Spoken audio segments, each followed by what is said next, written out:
Are you on?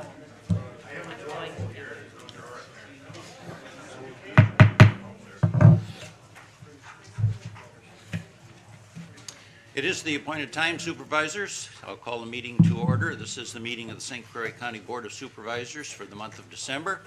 This meeting has been properly noticed. We've invited Pastor Dennis Nelson from Bethel Lutheran Church here in Hudson to favor us with the invocation. All rise, please.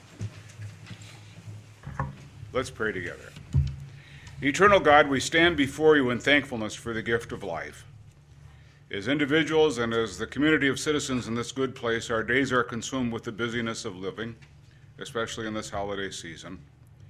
We hurry and worry our way through the maze of opportunities and challenges that come to us. These are not only times of holiday celebration. These are days when those who work for all of us, who are citizens of this county, are called upon to provide important services for the good of all. Bless those who tend the roadways so that they're safe for travel, those who patrol our streets and townships so that they're protected from those who would do others harm. Bless those who administer justice in our courts so that those accused of wrongdoing are fairly judged and so that conflicts in relationships can be resolved with the least harm possible. Bless those who manage those imprisoned so that those in their care leave the days of confinement more convinced of their part in a wholesome society than they were upon entering their time of confinement. Bless those who find ways to provide for those unable to provide for themselves, those who protect children and mentally ill and aged, those whose lives have led them into seasons of inability to cope with the demands of these times. Bless those who keep careful records of the actions that define commerce and trade and the ownership of property in our county, and those who enforce the rules by which we must all live. Give to all who work for all of us, especially these friends gathered here, the strength that is needed to do their work well and faithfully. These are also days in which critical choices must be made and in which vital plans must be laid down. So we acknowledge before you and in the presence of one another that we struggle within ourselves and with each other in discovering the way that wisdom dictates in solving vexing problems that confront us. And so we pray for those who gather in this place as leaders in this county. Give those who lead honest hearts that speak truth without distortion, open hearts that recognize the important part they play in serving the citizens of this county, so that the best possible allocation of our shared resources can be determined, and that the best possible provision of services for our shared needs can be met for the good of all. Hear our prayer for your love's sake. Amen. Amen. Join me as we honor America on this Pearl Harbor Day by pledging allegiance to the flag. I pledge allegiance to the flag of the United States of America and to the republic for which it stands, one nation under God, indivisible, with liberty and justice for all.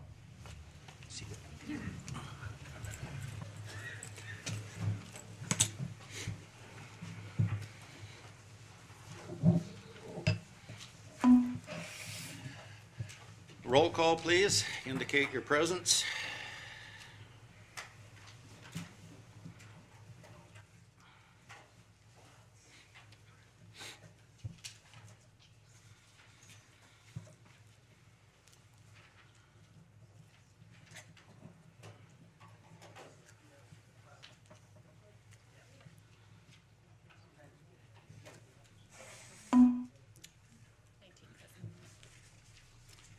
We are all present and in our places with sunshiny faces as it used to go when we were in kindergarten. This time I'll ask our administrative coordinator for his report. Without belaboring the point, this better be a good one since it's your last one. It's going to be great because it's going to be very short. Good morning. Just a couple of things since the last time we met. We approved the budget. If there's anybody interested in looking at the presentation, has been corrected with the changes that were made at the board meeting and placed out on the county website. You can go and find it there. One of the projects that it's a minor project that I've been working on that will carry beyond my time here is there's a group working through the National Association of Counties that is are making small videos for counties around the country, and we've signed up to have a video done, a series of videos done for St. Croix County. They'll come in the spring and work through a series of issues, and then those little short bits will be posted on our website, and they'll go around and they'll get additional groups from the county, whether they're businesses or the schools or what have you, to be able to post some of their videos. So that's something to look forward to, and it'll certainly be something that can portray the county well. I'm not the only one that's leaving. The sheriff is retiring at the end of the month, and there's an open house for him on the 21st from 1 to 4. So congratulations, Sheriff. I've got an article over here about how to have a good exit when you leave someplace. So I've been reading up on that, making sure that I do that as well. I just want to thank all of you for the time that I've had with you. You've been good people to work with. The people of St. Croix County have enjoyed a great deal. I don't want to get emotional about this. I'm not the most sentimental guy, but I do appreciate my time and the privilege that I've had working for you. I want to certainly thank Darrell as the chair, all the other chairs that I've worked with, Buck and Roger and Tom Dorsey, and the committee chairs that I've worked for, Tom O'Connell and Ralph Swenson, Stan Kruger, Sharon, Norton Bauman. You've all been great to work with. I certainly want to make sure I mention Tammy Funk, Kristen Ziliak, and Michelle Petrick in particular. They've gotten very close to them, and they do a great job for the county. Have been very supportive, and I've enjoyed working with them. You've got a great number of employees that work here. The issues are the issues, but the relationships that you establish with the people that you have, whether you agree with them or not, I just remind you to always keep those relationships paramount in how you go forward. So good luck to you. I think you're moving in the right direction on a lot of things. County's always a good place to be, and I think you'll continue to do well. So thank you.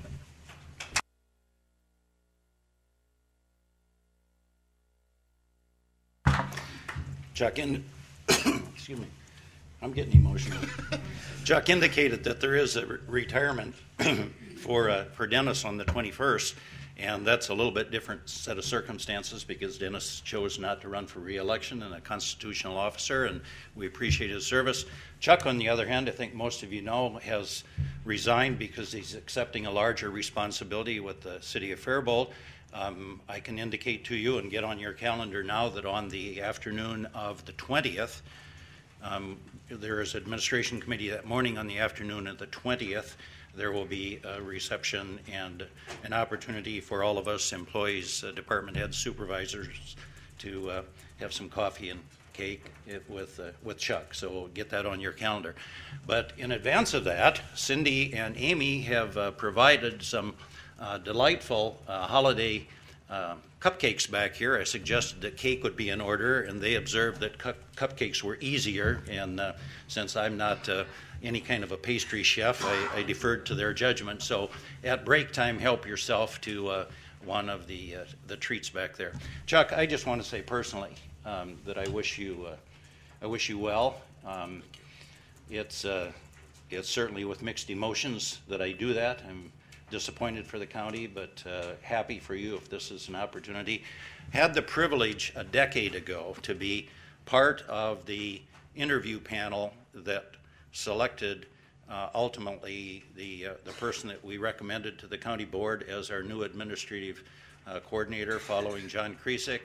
I'm pleased that the judgment that we had at that time that Chuck was the right person for the job, from my point of view at least, has never wavered. I'm convinced now more than ever that he was the right person. He has served us well, and I wish you Godspeed as you go. I just thought it might be appropriate to have some recognition from St. Croix County for you, Chuck. Supervisors, I can tell you that there are no tax dollars involved here. This is personal. I just want you to have some token of appreciation of our sentiments for you, and this is a remembrance from St. Croix County. I told them not to put gift wrap on it, so it was easy for you to open. Over the years, my wife and I have collected several pieces from Pat Casanova, and this is a hand-blown piece from Pat's studio. I just thought that it might be nice to have a remembrance from St. Croix County. So Godspeed to you. Thank you. Any other supervisor that has any comment that they would want to make for Chuck, now would be an appropriate time to do that, and I'd invite you, any supervisor that has any comment that they want to make with Chuck. Thank you. Anyone? Buck? I'll rise out of respect for Chuck, although rising was eliminated from the requirements. While you were administrative coordinator here, the rules were changed on that. But I'd like to say that it was, for me, a particular pleasure knowing you, working with you, those long drives to Madison and back. You're an excellent driver, or at least you were then, and it was a good thing. Couldn't have asked for more. Thank you very much. Well, thanks, Buck. I appreciate that. I'll let you in on a little secret. I've left jobs before, and I've gone through this routine, and I've been given the plaque and everything like that. And I accept them graciously, and I do appreciate it, and the gift is tremendous. The other places, when I've gotten a plaque, I have a little ceremony at home where I burn them, so I don't have a wall full of black plaques. But this one I will put up on the mantle and put some nice flowers in it and keep it. But thank you. I'm not going to rise, but not because I don't have respect for Chuck. I'd really like to thank Chuck for his guidance. I was a new board member 5 years ago, and I thought, who is this guy leading me around this building and around this county? I really didn't have quite a picture of what your role was, Chuck. I appreciate the guidance you've given to me as I've become a 5-year board member, and the guidance you've given to this county and to the staff, and I truly wish you well in your new endeavor. Thank you. Can I sit down now?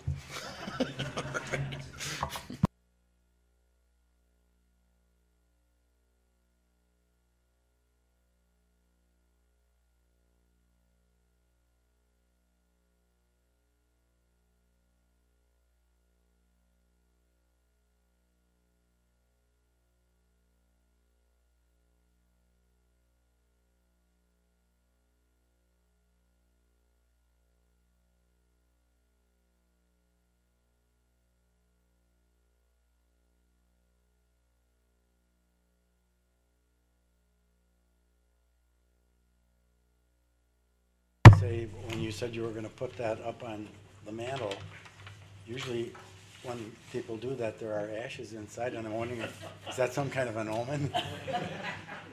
Maybe it'll be the ashes of my previous plaques. I too would like to add my words of thanks and respect to you. Over the years that I've been involved with this county board, you've been kind of a beacon and a compass, and as you know, I've come to you often for help and advice, and I'm grateful for that. Sure. I wish you and your family well and the best during the Christmas holiday. Thank you, Buzz. Can I tell a story about you? Oops. The first time that I talked with Buzz Marzoff, we have some mutual friends, relations, so I was aware of Buzz before I came over here, but I was told that I think it was the first election cycle that I went through that you may be interested in running, and I told the person that mentioned that to say, well, have him give me a call if he's got any questions about the county, and Buzz did. He called me at about 7 o'clock on New Year's Eve at my house. We had a house full of people, and I thought, well, this will be nice. I'll talk to Buzz for a little bit, and I'll get back to the party. And we talked county stuff for about 45 minutes that night, and that was my first introduction to Buzz. So I always remember that. Every New Year's Eve now I think of you and whether you're going to call me or not. If I may just qualify the reason I called you New Year's Eve, my predecessor decided not to run at the 11th hour, 3 days prior to the filing date. Yeah. And I had to scramble I didn't know a thing about this operation, so I was referred to you, I was referred to Ralph Swenson, and I was referred to Art Jacobson. And I made those calls, and then I had to go out and get signatures. I got it, oh, and then I came in on New Year's, I think the county office is closed at 1 o'clock. The day of the filing date. And I was listening to public radio as I drove into the parking lot, and it said it's 5 minutes before 1. And I said, oh, I made it. Well, I got in, and the chain gate was down, and the door was locked, and I said, wait a minute. I said, I pointed to the clock, and they said, your clock doesn't say 1 o'clock yet. And I heard this voice in the background, I'll take care of him. And Cindy helped me out. She's no longer in your office. She was one of your deputies, and it turned out, who was it? Marilyn and Teal. Yes. And she turned out to be one of my constituents in the long run, but that was an interesting. Well, I thought the amount of work you were putting into making your decision on New Year's Eve and New Year's Day, you'd be a studious county board member. So, good luck to you. Thank you. All right, thank you, everybody.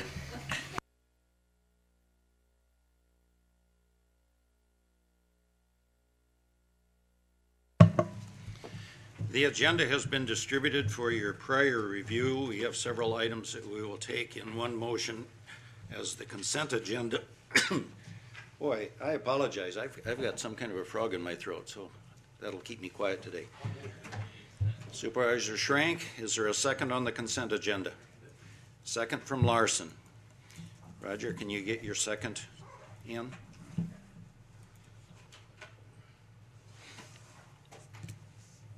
Ready? Okay.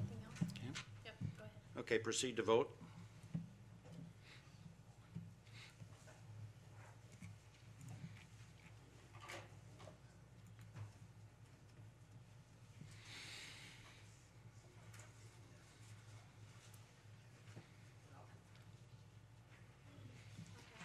ahead. It's unanimous. And the consent agenda is approved unanimously. We will deal with some appointments, but let's look at the main agenda first because there are some modifications on that.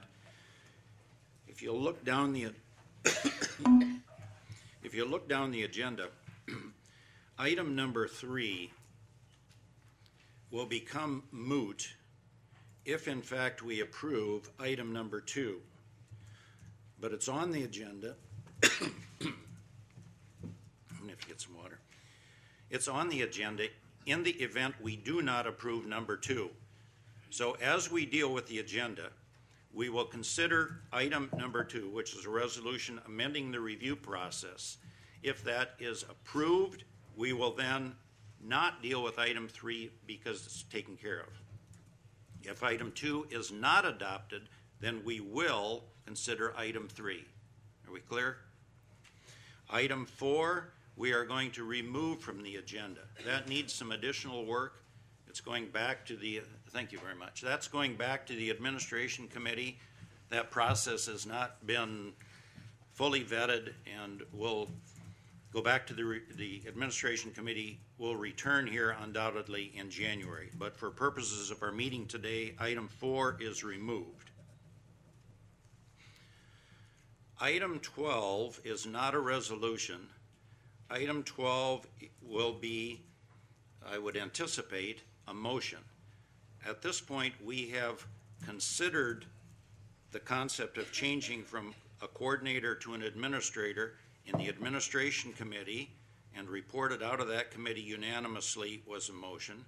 We have considered this in the committee of the whole, and there is a resolution that is coming from that committee, which is number 13. But we should, in fact, so that we follow correct procedure, if we are going to consider that concept, an affirmative motion would be in order. So it looks, perhaps, you may have thought, why are we dealing with 12? It would be appropriate at item 12 to have a motion from the county board to consider the concept, and if that is adopted, then item 13 is in fact the resolution that would begin that process. Item 15, since we've got a long agenda today, is approximately a 10-minute video. It's important, it's an annual report, but we've pulled that already from the agenda, and we'll look at that in January. So that has already been removed. Any questions on the agenda? Okay, with that, we will move to appointments. In consultation with the Vice Chair, we do have 3 appointments that we have in front of us this morning. The first one is an appointment of Mary Ellen Brew to the Indian Head Federated Library System. Consistent with Wisconsin statutes, this appointment does require county board approval. So we are appointing Mary Ellen. She is currently an incumbent member. This would be a reappointment of her back to the position that she's currently serving with distinction, and a motion would be in order. Supervisor Malik? I move the appointment of Mary Ellen Brew. Is there a second? And second from Buzz Marzoff. Just one moment. Buzz, get your second in, please. Any discussion on the appointment of Mary Ellen?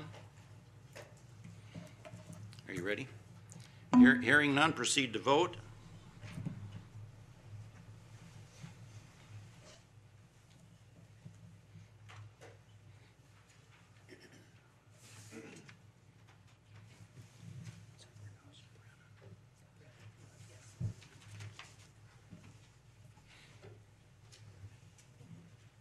And that appointment is unanimous.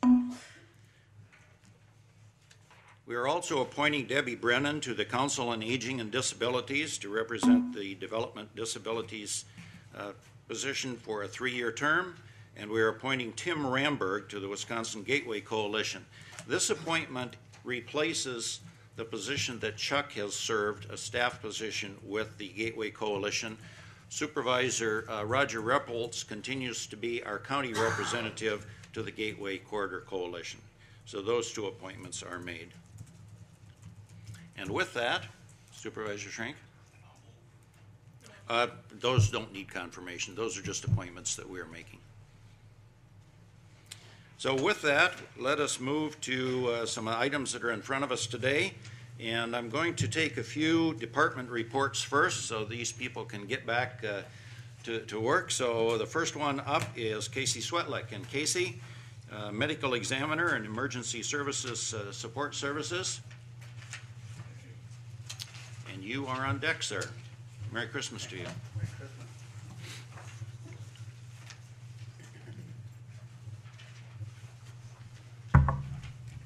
Good morning. My name is Casey Swetlick. I'm the Chief Medical Examiner for St. Croix County and have been for about 5 years now. I'd like to start off with my sincere appreciation for you, the County Board, in your support, as well as my parent committee, the Public Protection Committee, throughout the course of the last 5 years. They've been great to go to for decision-making support and have been unwavering as far as understanding the needs of the Medical Examiner Office.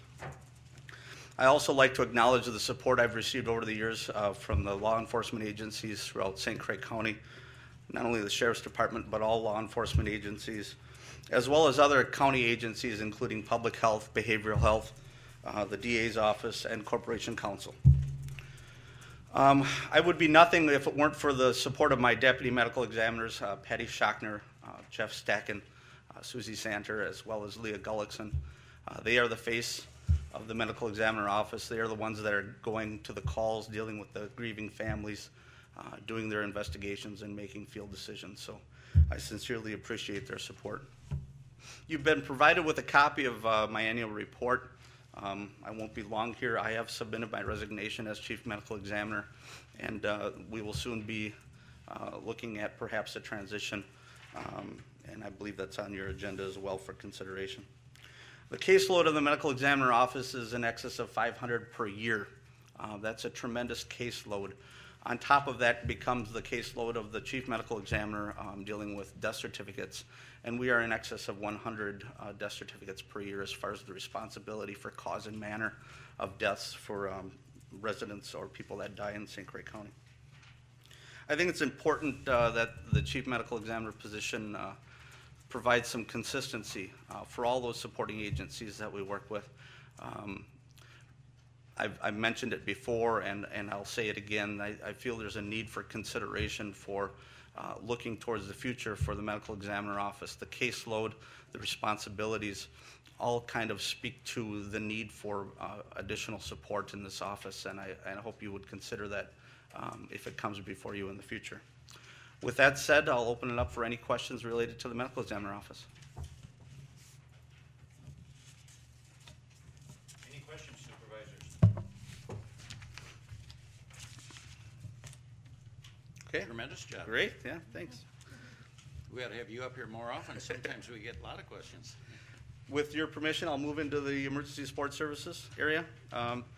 Back in April, we realized a merger and a reorganization for emergency support services, which is a combination of what used to be emergency management department and what used to be the 911 center or emergency communications department.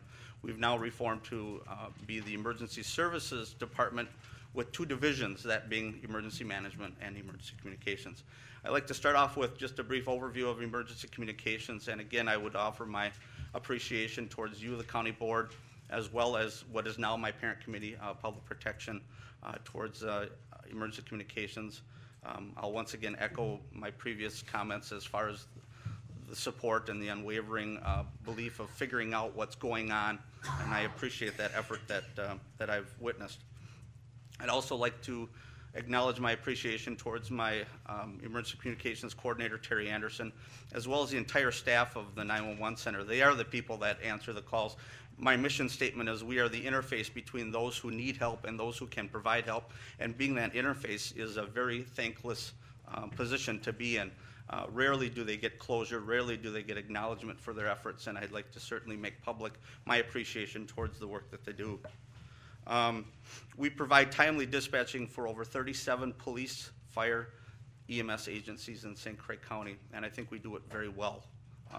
Rarely have I heard concerns or complaints, but when we do, we try to address those in a timely manner and move forward with that constructive criticism approach.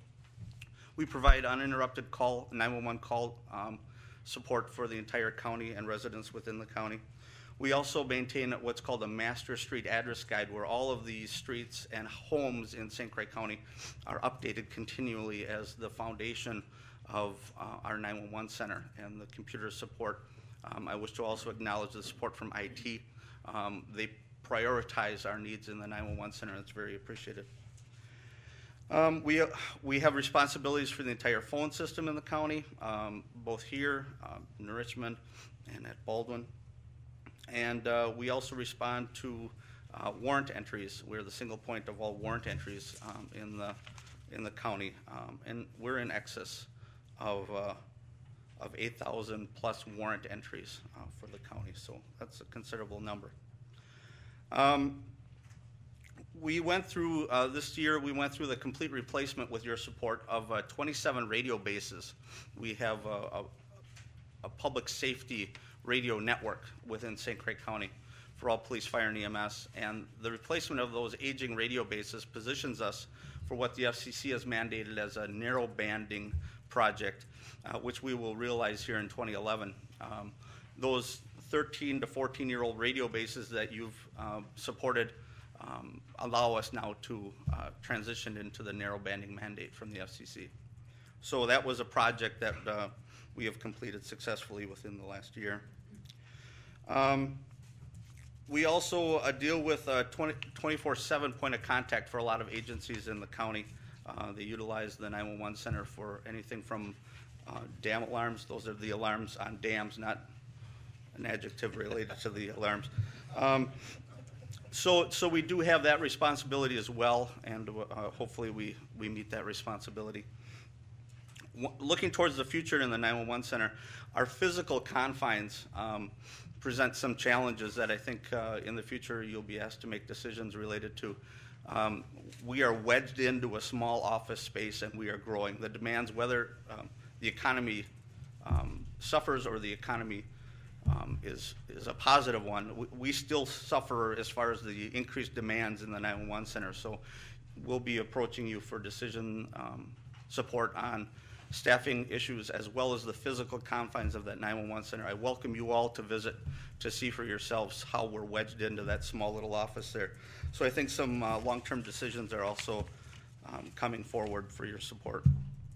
And one last thing, my goal in 2011 is to help educate the decision makers related to a program called emergency medical dispatching, which is something that didn't survive this last round of a budget process, but it's something that I believe strongly in, and I think the citizens should be aware of the need for emergency medical dispatching, which is a structured 911 dispatching approach when we receive calls related to EMS requests. Those citizens that call us, I believe, have some sort of expectation for pre-arrival instructions, and emergency medical dispatching can equip us as a 911 center to provide those instructions and meet those expectations. So my goal is to help educate as to the need and have the benefits outweigh the cost. So I again appreciate your support, and I open it up for questions related to the Emergency Communications Division. Are we too? Oh, yes, sir. Casey, the other night I received a phone call from the 911 center that there was a missing autistic 14-year-old boy in the Richmond area, and asked everybody to be on the lookout for it. I was unaware that this system was set up that way, that you could notify people, and then a little while later, a couple hours later, I received a message that the boy had been found. I was very impressed by that, and it certainly must be a comfort to families who have a lost one that this is an operation and that people can be on the lookout for someone that's missing. Well, thanks for acknowledging that, and it comes back to you because you folks are the ones that supported this this piece of equipment. It's called City Watch, which is a mass notification system, and it is used selfishly in the 911 center, not only for cases such as this, which did have a happy ending, I might add, but also we've used it for lost children, smaller children in the rural areas, and the Sheriff's Department has utilized it for announcements related to neighborhood watch situations where they've had a rash of burglaries, and I believe that was met with some successful results related to someone who actually received the call reporting back to the Sheriff's Department then their information led to the arrest of some suspects in that rash of burglaries. So it is, from a 911 center standpoint, a very valuable tool. We can make many, many calls in a very short time with a recorded announcement. But it's also utilized by many departments within St. Croix County. It's utilized by the court system for jury calls. It's utilized by public health for reminders. It's also utilized by mental health for reminders for patients to come in to meet their meetings, and that's taking pressure off of the actual live people. And it's been very beneficial. It's been in place for about 1.5 years now, and I think in the first 6 months we've realized the tremendous benefit from it. So thank you. Following that up, Casey, as I recollect, the system, that system allowed an interactive computer screen that people could, if they wished, put some options forward, including, I believe, their cell phone numbers. Could you just expand on that a little bit? Is that available to us, and should we who wish to participate in such a thing be doing something? Right now what we use is what's called the 911 database. We extract information related to all home numbers that are registered with AT&T. So that is what we use as the foundation of these calls. We realized initially that we have a gap, and that gap is cellular. So it does have a tool in which we can organize and request information from the public related to not only cell phone numbers but work numbers if they work out of county. All those types of things to be included in this announcement. The announcement is actually structured according to a map. We just draw a circle on the map where we want this announcement to reach, and then it populates according to that area. So we are able to do that. We haven't yet, simply because we haven't gotten to the point of merging with IT in order to get something on our website where people can register it and then transitioning that data into our AT&T database. So it's a work in progress, but our goal is, as part of our goals for 2011, is to get that off and running so the public can actually register. And then we'll have a PR campaign related to that as well.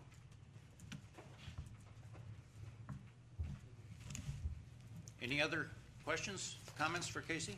Casey, while you're there, later on in our agenda, we will have the final report from Dave Simons, SEH, on phase 2 of the long-range planning, And one of the pieces that, from a space utilization and space needs standpoint, that you'll recall we've been looking at is the needs, the current situation and future needs of the dispatch center. So after we hear the report this morning, which is the final report for Phase 2, we'll be considering completing this by going to Phase 3, and certainly the dispatch center is an integral part of what we're looking at as far as space needs for the future. So I don't know what your schedule is. If you're available to come back at 11 o'clock, you might want to hear that. But Thank you. Thank you, Casey. Emergency management.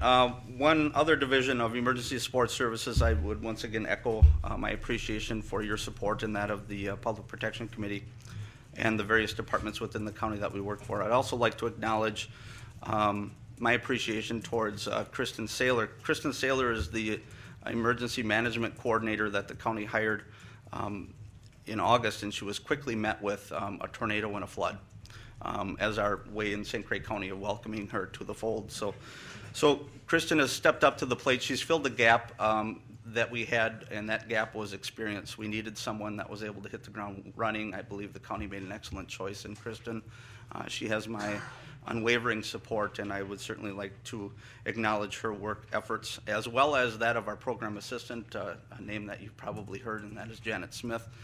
We were able to convince her to make a move from IT, something that I continually hear about. But we welcomed her into the emergency management fold, and I certainly appreciate her efforts as well. We operate under two principal programs in emergency management. Those programs then allow St. Croix County to realize grant funding. One is called EMPG, and St. Croix County has realized over $54,000 in grant funding because we've met our plan of work. We've met the structured demands that the plan of work outlines for our department. And then also the other one is called SARA or EPCRA. That grant, St. Croix County has realized close to $20,000 in grant funding, and that's related to the companies that operate in St. Croix County and their requirement to pay fees related to hazardous chemicals that are stored on site. And our responsibility then is to verify those chemicals and inspect those sites, and then report that to those emergency service agencies that could be endangered should an unfortunate event happen at that location. So it's a tremendous responsibility. We have requirements that we have to meet continually with both of those programs, but in return, when we meet those requirements, the county realizes that grant funding. This complete reorganization with emergency management is as smooth as any reorganization can go. It helped to have that support structure in place, so I certainly appreciated that. The events that unfolded in August, no one could have predicted, but because of the efforts of Kristen and the emergency management office, as well as departments such as highway, risk management, throughout the county, there was a tremendous support. The county has realized over $350,000 in grant funding for residential flood repair, and we hope to soon have additional announcements related to federal funding for some of the damages that were incurred. So I'm very appreciative as to the efforts related to that announcement. We've gone through several awareness campaigns, including Preparedness Month, Tornado Winter Awareness campaigns, things that we can get out and try to empower those citizens in making preparatory decisions so when something happens, it's not as large of an event. I want to acknowledge Dave Osnes' volunteer efforts for getting that word out. He has stepped up to the plate and done a lot of volunteer effort work throughout St. Croix County, so that's very appreciated from our office as well. Part of the decision making for the 2011 budget was to remove a .5 position. I think it's important that there are several programs that we were hoping to initiate that now are going to be delayed, including an organized volunteer program. If an event happens, how do we get those volunteers organized? Donation program. If an event happens, how do we collect those donations? Debris management programs. All those things that were slated for that .5 position, we hope to once again defer for a year or whenever the county supports that .5 position. That was part of the restructuring that we did lose throughout the budget process, but our goal is to certainly keep plugging away at the things that are on our plate and address these types of programs as time permits. We also are challenged with the fact that our ordinance was last updated in 1993. So the efforts with Corp Council and the various communities that have different beliefs in how we as emergency management for the county support them. Wisconsin is a home rule state, so there is ownership. There should be ownership by the local level related to emergency management decisions, and we need to share in that ownership, not be responsible for it. So our goal is to help make clear what the county's position is through an updated ordinance approach, as well as intergovernmental agreements. We want to dispel belief that the county is going to just swoop in and save the day to make up for lack of preparation at the local level. So it's very important for us to send a very clear message as to what you can expect from St. Croix County in the event something unforeseeable happens. So those are our goals. We hope to continue to pursue grant funding. If you notice on the annual report, we've realized over $115,000 in grant funding, not only through those two programs that I mentioned, but also through training. One thing that we've heard time and time again through this restructure was that we should not compromise the training of the emergency service personnel, and we need to continue to support that through grants. So we do that in emergency management. We secure grants so they can have that crucial training that they all rely upon. With that said, are there any questions related to emergency management?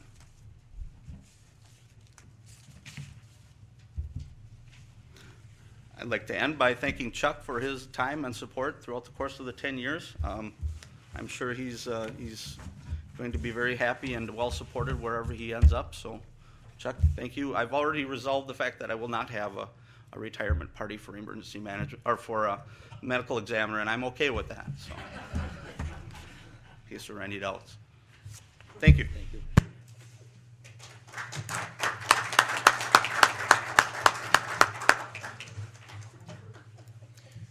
Sheriff Hillstead, I'd invite you forward for the annual Sheriff's Department report.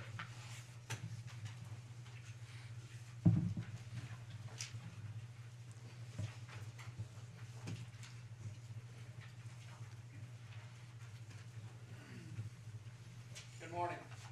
Good morning. Yeah, no, this will be short because I do have to do my sales at 10 o'clock, so.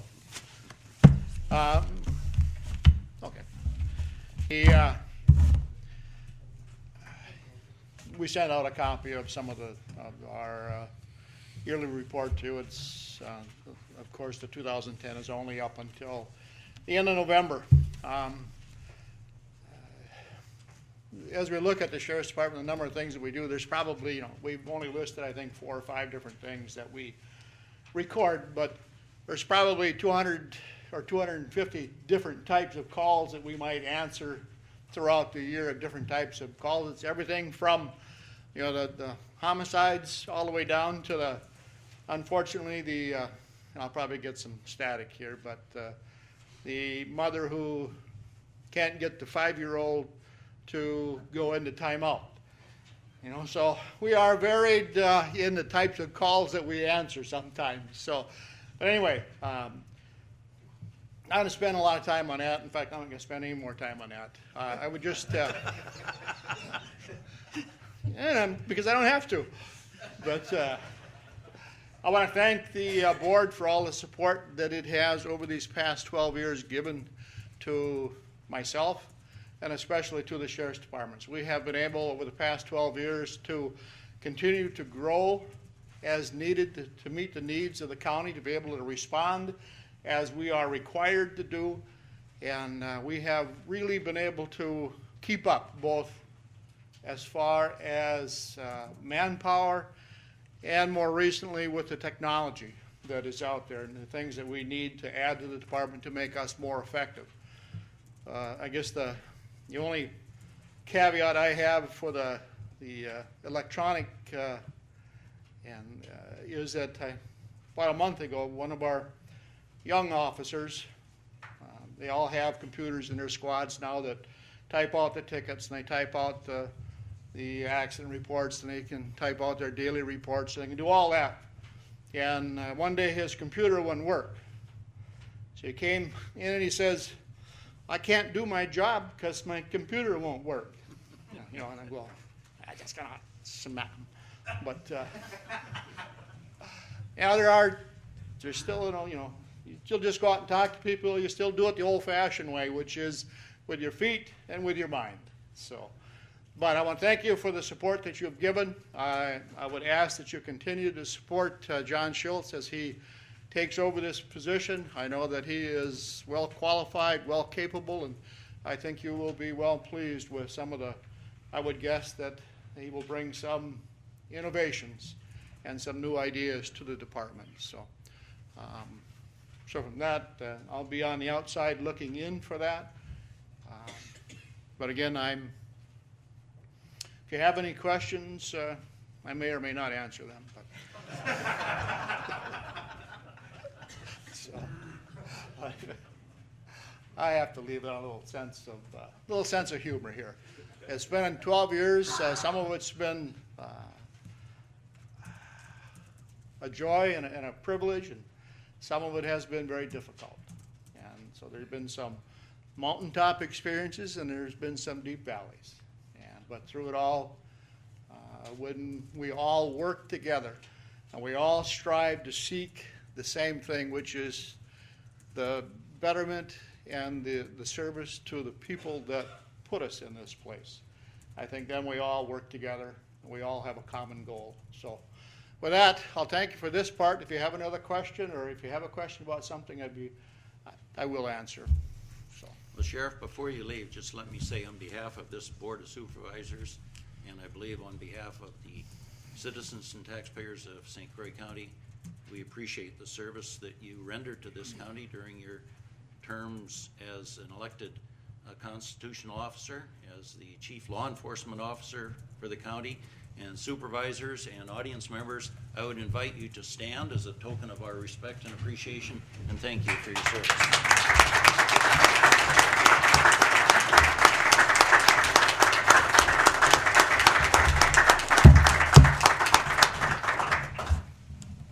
Thank you.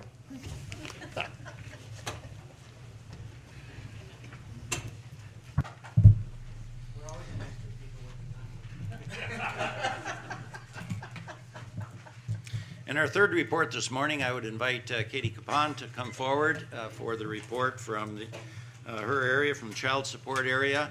And I guess the appropriate question I would ask, Katie, you are not planning to retire, are you? I'm planning on seeing you next year at the Okay, same time. thank you very much. Thanks.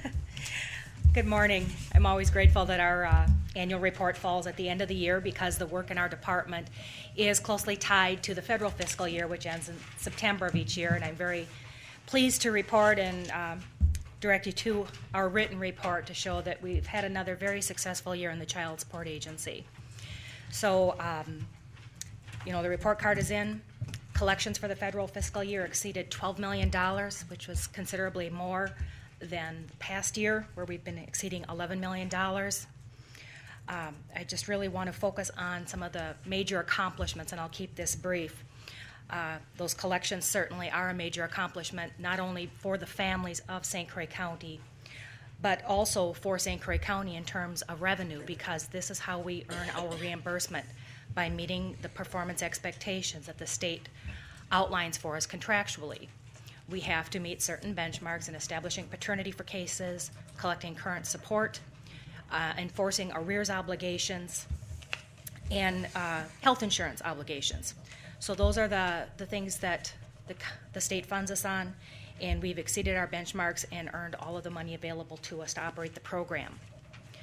I'd also like to take this opportunity to introduce you to two of the big reasons for the success in our department, and I've got two of my staff members here this morning, Gretchen Morato and Chad Walski, if you wouldn't mind just stepping up to the podium here at the side.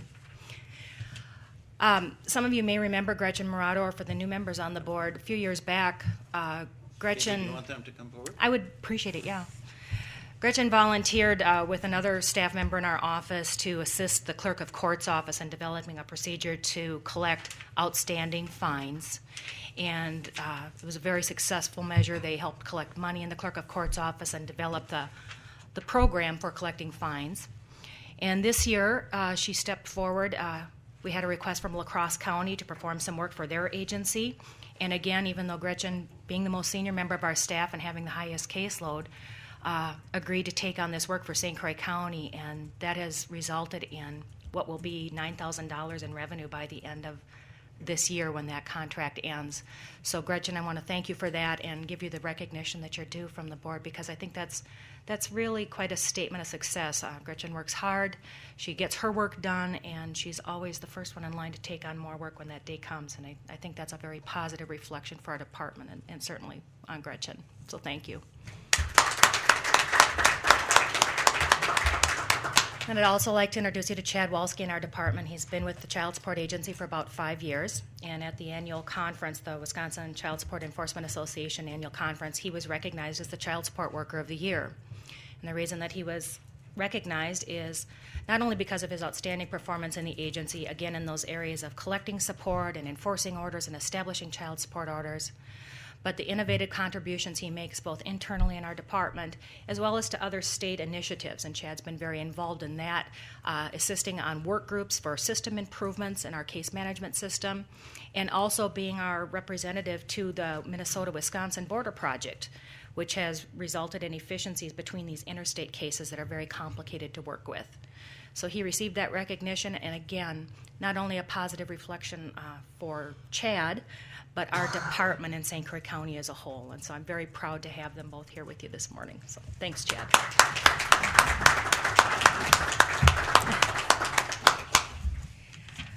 I'm here to answer any questions, but obviously we're dealing with a higher caseload. We're doing that with the same number of staff that we've had in recent years, actually fewer staff than we had in the agency 10 years ago. So I think you see a pattern here of the staff working harder, they're working smarter, and they're going to have to keep doing it in the next year because the caseload isn't getting any smaller. Nobody's showering us with additional money to do this work, but the success comes from the hard work not only of the people in the department. I'll also point out that the Office of Corporation Counsel, we have a cooperative agreement with them to draw down reimbursement for the expenses of the Assistant Corp Counsel, Don Gillen and Heather Walski, that do our legal representation in court. So a big part of the success, as are all of you who support the efforts of the Child Support Agency, Public Protection Committee, and the County Board. So I thank you all for that. And as well as you, Chuck, thank you for your leadership. Thank you. Can I answer any questions for you? Any questions, comments? Well done. Thank you. Thanks for the great work. At this point, I'm going to indicate that we'll take about a 10-minute break. Help yourself to some coffee and some of the cupcakes that have been prepared, and then we will reconvene and get right into our agenda for the day. We are in recess.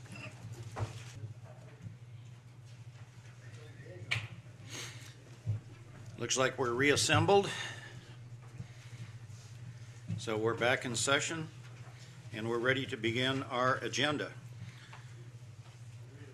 Agenda item number 1 is a resolution to add the litigation hold policy to the county board operating policies. We've talked about this in the past. We now have the resolution to add it to our policies, and Chair would entertain a motion. I move that we adopt the resolution. Motion Sather, second Ritz. Second. And if you got your second in, Gene, and we are in discussion. We've dealt with this so much there may not be any, but Supervisor Marzoff. Thank you. I would just ask how the administration committee voted on this. As I recall, it was all unanimous. Unanimous. Yeah, unanimously, Supervisor. Any further discussion? If not, proceed to vote.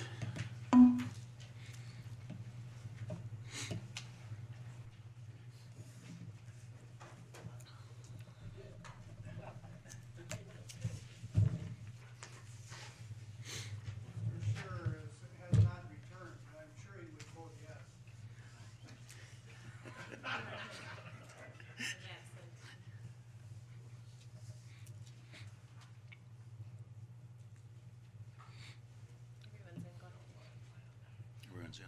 Yeah. And that passes 18-0 with one absence. Robert did not leave for the day, did he? No, I heard him on the phone. It sounded like he's talking to a client. Okay. Agenda item number 2 is a resolution amending the review process for vacant positions, and it relates to positions in the sheriff's office. This resolution has gone through public protection, has gone through administration, and is now here in front of us for our consideration. Chair would entertain a motion. I move to pass the resolution number 2. Motion Ritz, is there a second to that motion? Second Horn. Enter your second, Fred. Any discussion? Supervisor Lucky. Yeah, I move to amend it to change the word basis to basis. Linda, do you have your microphone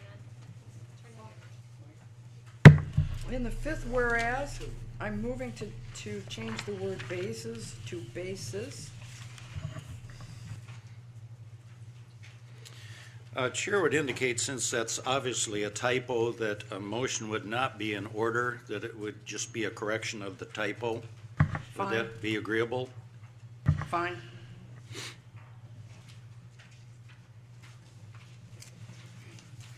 Supervisor Marzoff.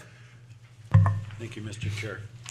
I think I thought I clarified this with Corporation Counsel before the meeting, but I'm still a little bit confused. On the second page, at the very top, the first whereas at the top says, whereas the county board approves this request. I don't know how we can put that in there when we're gonna vote on this right now. Well, it would seem to me that it becomes germane to the resolution if we adopt the resolution. If we don't adopt the resolution, it goes away. It seems clear to me, but Semantically, you're saying the county board approves this request. We don't know if we do or not. at this point, I will defer for a response from Corporation Counsel because he has reviewed this as to form. If you adopt the resolution, you do approve the request. But we haven't adopted it yet, and it says the board approves the request. Yeah. In this action? And if you do adopt the resolution, then that becomes true. If you don't adopt the resolution, then it's irrelevant. I just don't So you put in- understand how you can put the words, whereas the county board approves this request, With when this in action? fact, we have not yet voted on this resolution. In order for the therefore to be effective, the county board must approve the request. By adopting the resolution, you're approving the request and then approving the therefore. Okay. Any further discussion? Supervisor Hermsen. Thank you, Board Chair. The question I have regarding the resolution is that it appears to be a way to try to work around soft freeze. And what I don't see in the resolution is what the minimum staffing level is. And since it isn't defined, how do we know when we've reached it or exceeded it? It would seem that this gets us around and puts us into always a moving target.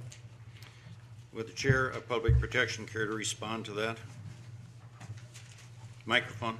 I believe when we talked about this, the sheriff said it's mandated they have to have a minimum staffing in the jail.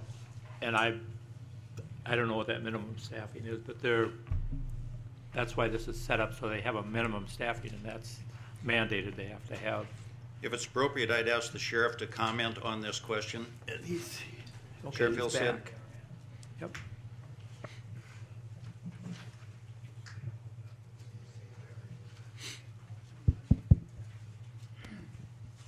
Right now, we do have an agreement that is on file between the sheriff and actually the county board as to the minimum staffing that can occur within the jail. Right now we have a minimum of 4. It can go no less than that. On the midnight shift, we do have 4 right now. That's our minimum staffing. On afternoons and days, because of the amount of movement that takes place, we actually need to have more than that. To meet that, what is necessary to be able to provide the safest level for both staff and for inmates, where we're at right now is where we need to be. I think the issue of whether or not, I can't imagine that I or the next sheriff would come in and just ask for people frivolously or without any reason for it. Right now, the only thing we're looking at in this resolution is to be able to replace a position that is open because of a termination or somebody that would leave for whatever reason. I think that this is simply we presented this so that we'd be able to move it a little quicker, because to not be able to fill a position, especially in the jail and with patrol, it requires us to have and provide overtime. And the longer it goes unfilled, the more overtime we're going to meet. So I think you might be able to answer part of your question after the first of the year, because one of the things that will happen with the new sheriff is that you or as a committee and probably as a team with the county board chair will sit down and review what the staffing levels are, and then you will be signing a new contract with the new sheriff to establish what the minimum staffing is. So right now we're only replacing what is authorized and approved, and it is something that you can review and look at after the first of the year. So, Supervisor Nortonbaum. Yeah, Mr. Chairman, thank you, Dennis. As I recall, and if you look at the fourth whereas in this resolution, both the Public Protection Committee and the Administration Committee would still approve these kinds of requests coming from the Sheriff's Department. So all this resolution really does is eliminate county board approval for the positions. The positions will still be vetted by the two parent committees. That's correct, as the resolution and as we presented it that way. You know, if it were that we were to request additional personnel, then that of course would go through the both personnel, finances, I still refer to it, and through the full county board. So there are checks and balances already built into it. So, Supervisor Rebels. Again, I will repeat myself.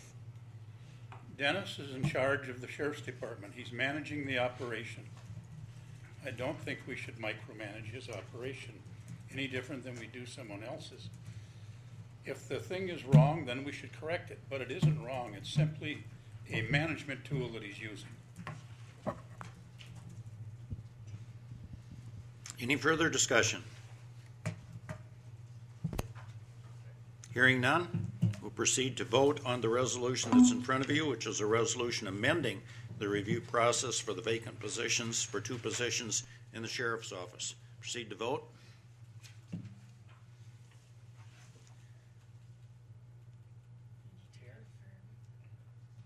Yeah, I'm thinking in terms of consistency. I voted against this before.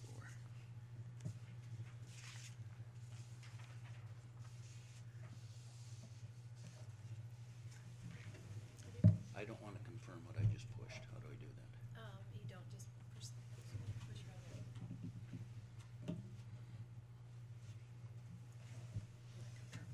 All right. Everything, go ahead.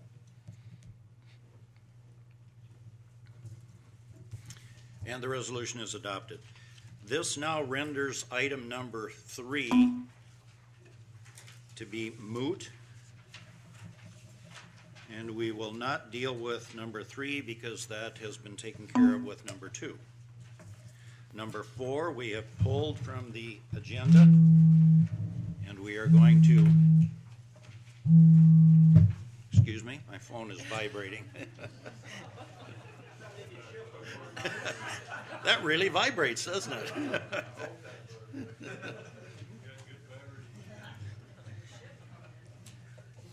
And we will now proceed with number 5.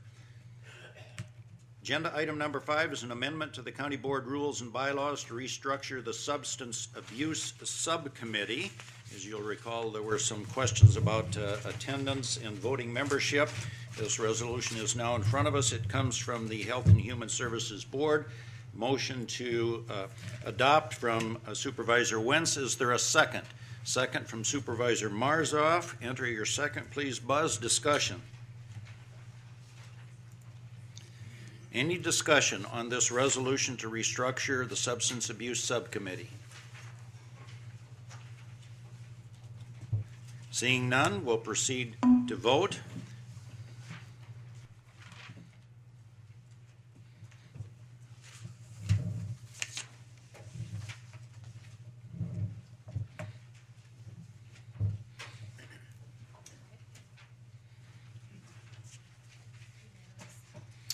And that is adopted unanimously. Agenda item number 6 is a resolution supporting services for persons with disabilities. This resolution also comes from the HHS Board. Chair will entertain a motion to adopt. Supervisor Wentz, second. Supervisor Horn. Get your second, Fred. Any discussion? Resolution supporting services for persons with disabilities. Supervisor Marzoff. Thank you, Mr. Chair. Just a housekeeping item. The 6th whereas uses a singular noun and a plural verb, and I respectfully suggest that we change the word rate to rates.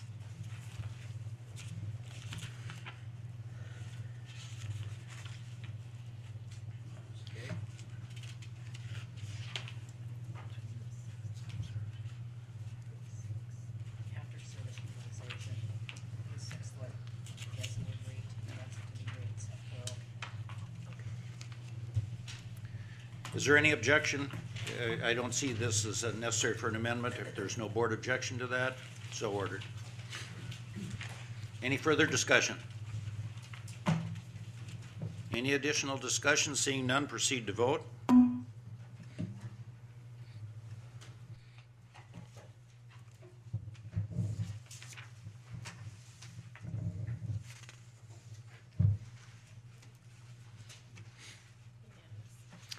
And that is adopted unanimously.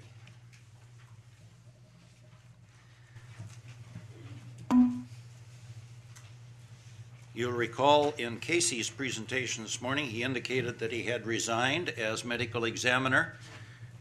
The review has been conducted concerning the refilling of the position. A resolution is now in front of you as agenda item number 7, resolution to refill that position. This comes from the Administration Committee. Chair would entertain a motion. Motion Norton Bauman. Is there a second? Second from Supervisor Shrink. Enter your second, Elfie. Any discussion? Discussion on the resolution to refill the medical examiner position. Supervisor Marzoff, did I see your hand? Yes. If I could ask each of us to look at the document for item 13 on the agenda. Resolution to implement a process to restructure the St. Croix County under County Administrator. There is verbiage in that I would like to recommend that we incorporate into this resolution, which is item number 7. Are you about to offer an amendment? I am. Proceed. I respectfully move that the words, whereas the person holding this position has resigned, and be incorporated into this current resolution to refill the medical examiner position, since there is no mention of why we are refilling that position. Is there a second to the amendment? I'll call again. There is a second. Seconded by Lucky. Discussion on the amendment, which is to insert the additional language as indicated and read by Supervisor Marzoff. And specifically, sir, that is the third whereas that you are suggesting? It's the second one in the resolution for restructuring. Yes. And if that's appropriate, then I think we should put it in that same position on this resolution. Discussion on the proposed amendment, which is the addition of the language as proposed by Supervisor Marzoff. Discussion. Supervisor Hermsen. I guess I'm curious as to, does it add anything to the resolution? We were making somewhat of a change here in the appointment of a medical examiner as authorized by law. Does it matter if the person in front had retired, retired or died or quit? You know, I guess I'm curious as to, does that add anything to this resolution? Chair would take that as a rhetorical question, but Chair would point out that your suggestion of dealing with a different structure under the statutes would be incorporated in Resolution 8, not in Resolution 7. Resolution 7 is simply an indication to refill the position, which could be done one of a number of ways, and the way that is being proposed is in Resolution 8.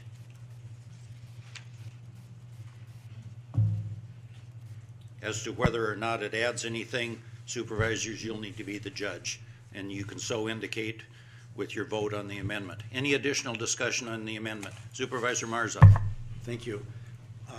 I'll just say this, that when I first read this resolution in preparing for this meeting, I was unaware that Casey had resigned, and I was looking for language somewhere in here indicating why we are discussing the filling of this position, and for point of clarification, that's why I made the motion. Any additional discussion? Pardon me? Linda, get your second in before we proceed. Any additional discussion? Supervisor Sather. I think my concern kind of mirrors on what Supervisor Hermsen said, is that in this case, the previous person has resigned. Well, again, what if it retires? I mean, if there's different circumstances, this resolution doesn't apply. Maybe it does in this case, but is this a single case we need to deal with? I mean, it doesn't make any difference. It already states it's vacant and we're going to fill it. I don't know why it's vacant is germane.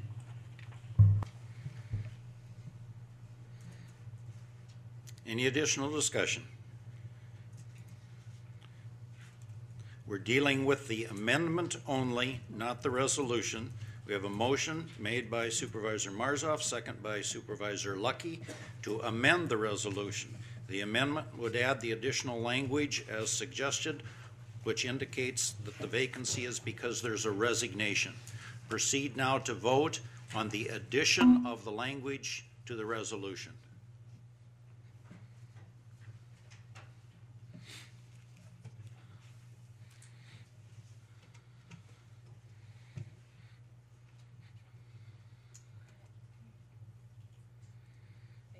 And the amendment fails. We are back to the original resolution, which is a resolution to refill the medical examiner position. Any additional discussion on the resolution? The original motion was shared. We have to put it back up. Yeah. Do you have it in? No. Motion by We're back to Norton the Bauman, original motion. and then Elfie needs to second it. Seeing no additional discussion, Elfie second. Push second. Elfie press second. Yeah, push second. Push second, not yes. okay, get your Press second second on your, Push second here. Second, not yes. 2 seconds. in. We'll get it. Proceed to vote on the original motion that is not amended.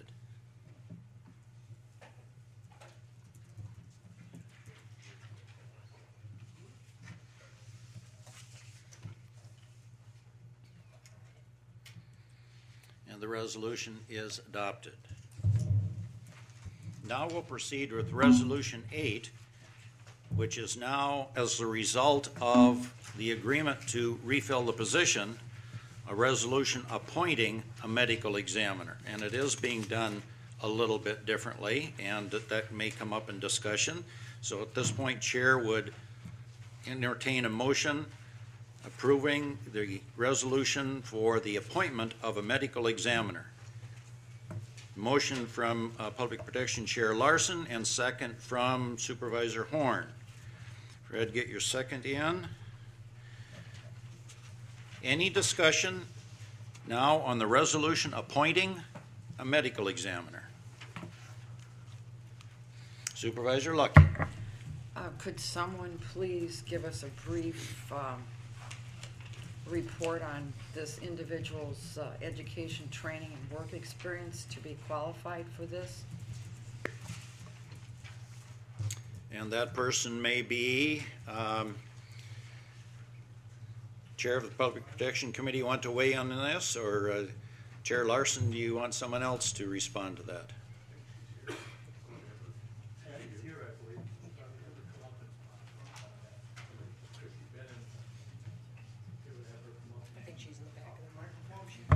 Patty, would you like to come up and talk, give your educational background? She's been in that for years. Chuck, have you got a microphone there? My name's Patty Schochner. I have been working in EMS since 1999 with New Richmond Ambulance, Director of Star Prairie First Responders. From there, progressed my education into the EMT Intermediate. In 2002, progressed into the investigator part of the medical examiner's office. I've been pretty much doing day shifts the entire time, 6 days a week. I do 6A to 6P, and then 24 every other Saturday. My education in EMS is what really has developed me into probably one of the best investigators that this department has, and I think that I am more than qualified for this position.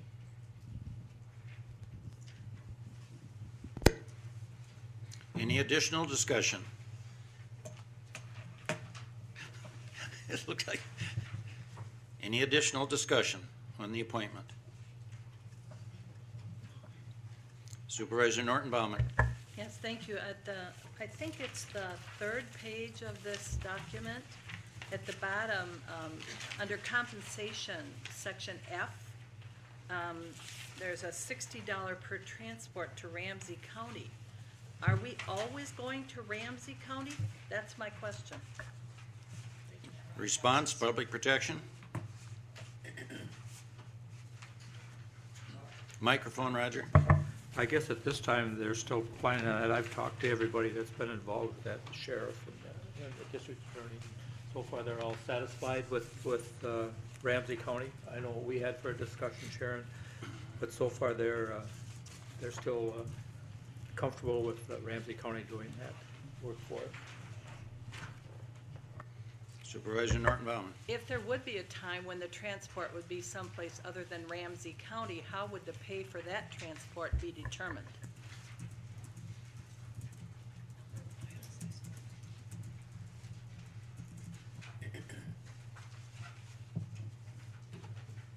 Chair Larson, I'm looking at you in the absence of you. Tell me who else to look at.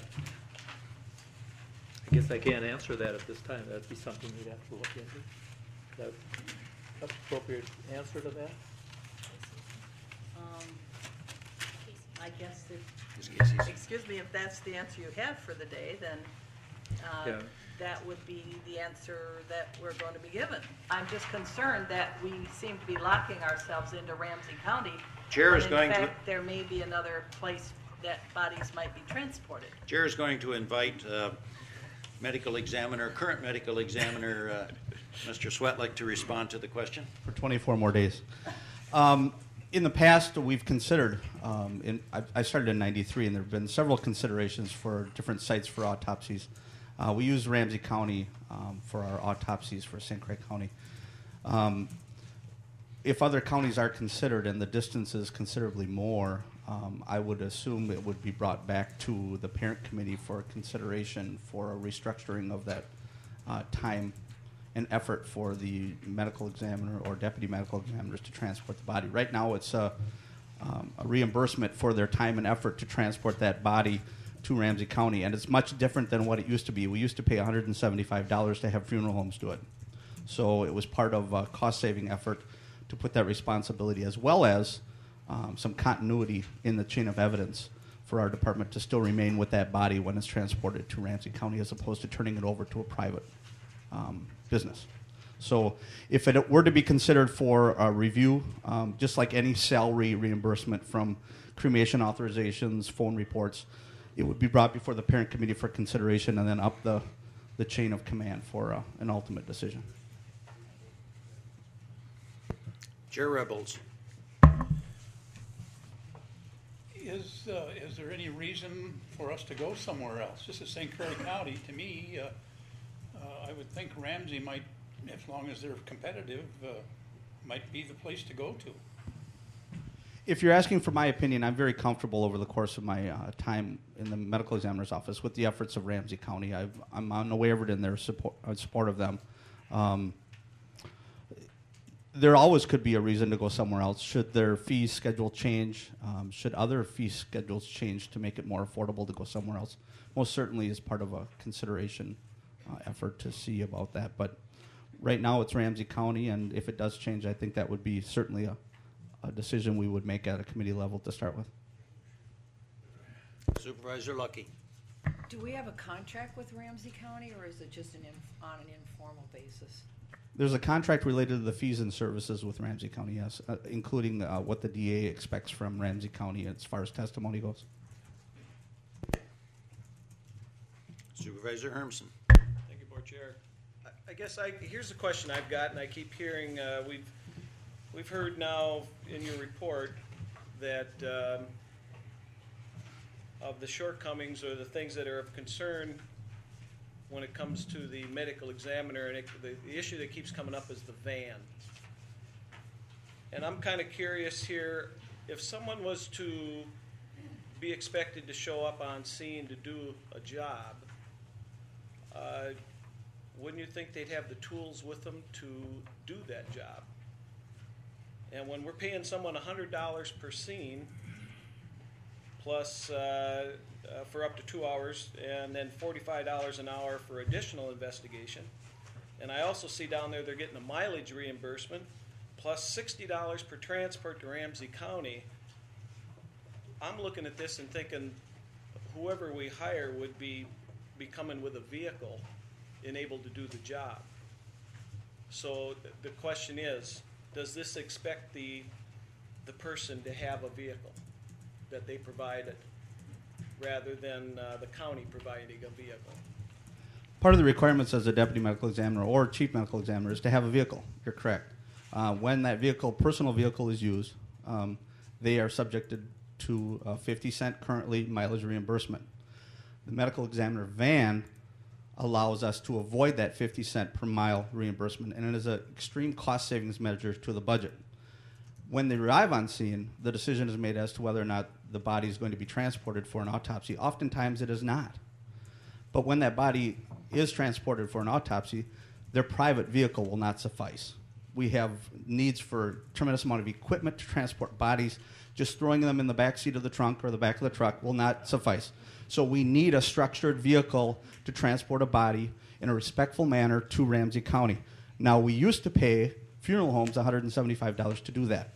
We now take ownership of that, and I talked about the other tangible benefits, that being the chain of custody. But financially, there's a tremendous benefit because now we pay not only the gas for the van and the maintenance on the van, but also the $60 transport fee, because that's beyond the scope of the scene investigation.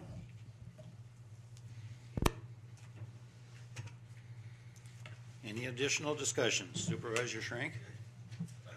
Casey?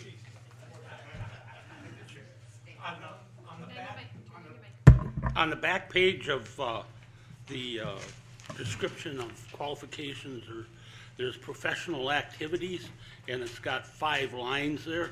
And I take it that membership, licensing, and registration and training fees are 4 of the things. I'm not positive. I'm just guessing at them. What's the 5th?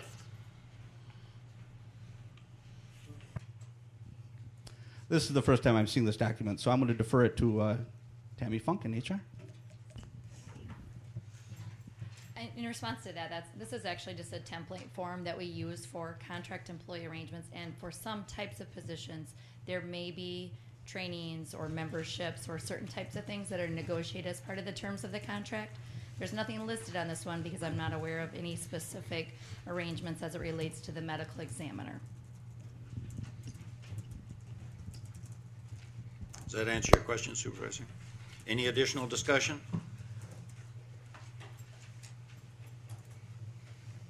Supervisor Hermsen? Just for clarification, what we're about to vote on is both really a two-part resolution. One is the appointment, and two is the contract, correct?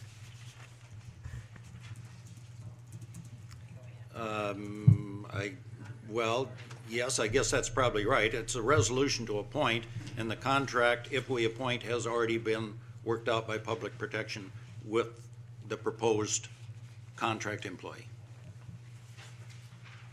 Supervisor Sather. This is more of a question of the contract, not necessarily the candidate, but if I'm looking at the duties, the responsibilities, and then I look at what the compensation is, it seems like they're responsible for the reportable deaths and investigation, but then if they actually do the job, they get $100 for the investigative work. Part of their job is to responsible for the issuance of necessary permits for removal, cremation, etc. But then they also get $80 if they actually do that work.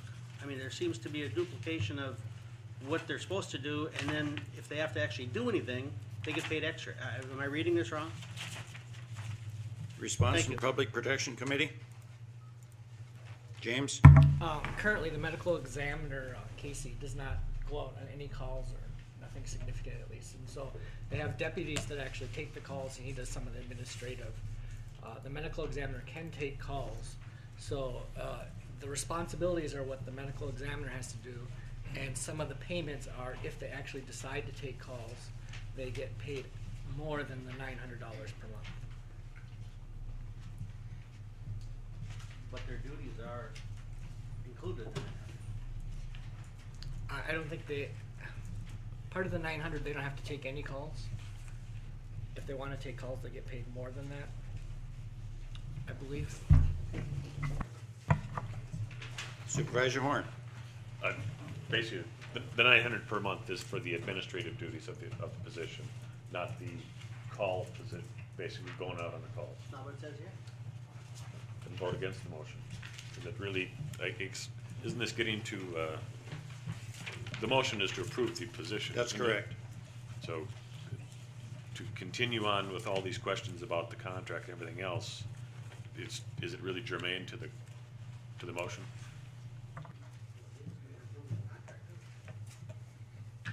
Any additional discussion? Supervisor Hermsen. Board Chair, could I make a motion to table this until we can take it back into committee and get it ironed out?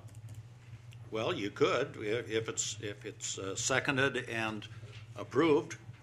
I'll so move. The motion would be germane, if that's your question. Yep. Motion to table. We'll see if there's a second. Is there a second? Second from Supervisor Sather. Is it specific to table to the next meeting? And your motion, restate your motion. It's a motion to table to a date specific? To a date specific after the, well, we have a public protection meeting tomorrow. Of course, that's too late to get it on the agenda.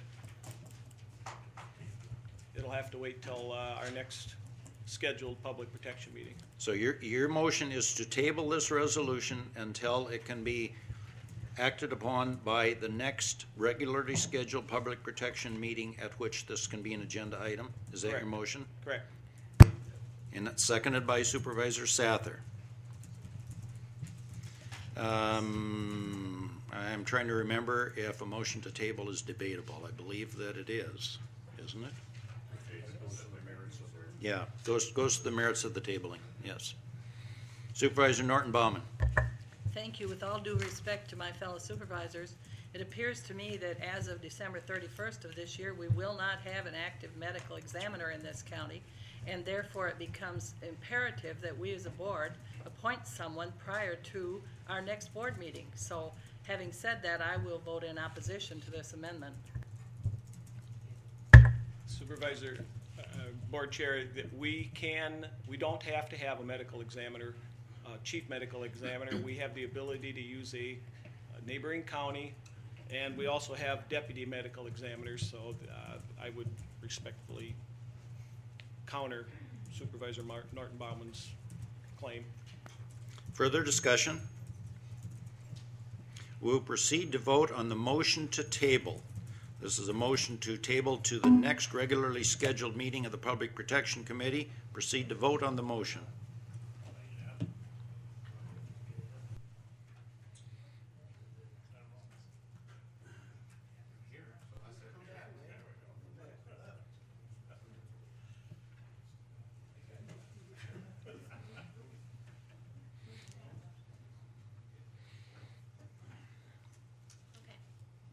Okay.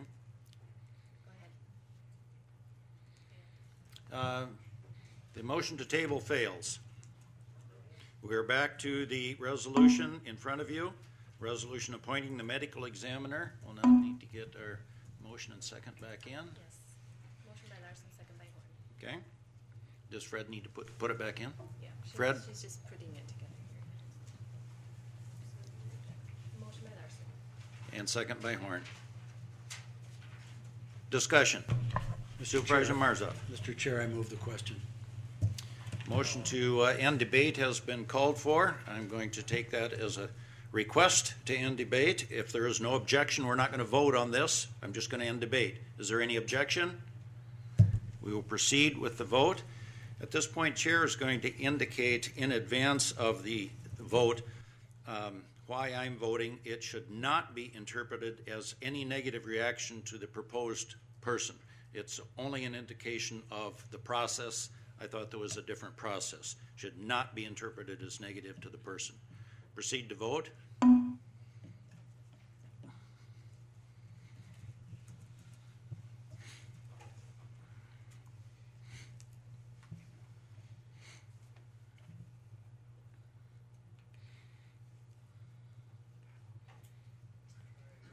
Brian?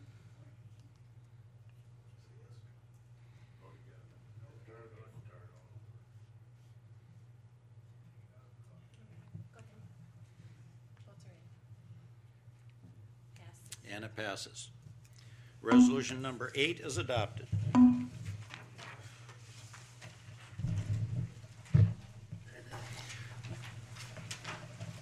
Agenda item number 9 is a resolution to refill 3 part-time certified nursing assistant positions. This also has been reviewed through the now established procedure. Chair would entertain a motion. Motion from Supervisor Wentz, second from Supervisor Norton Bauman. Sharon, get your second in. Discussion.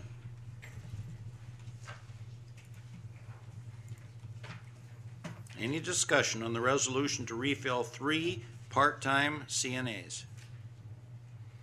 Seeing none, and the second and everything is in, proceed to vote.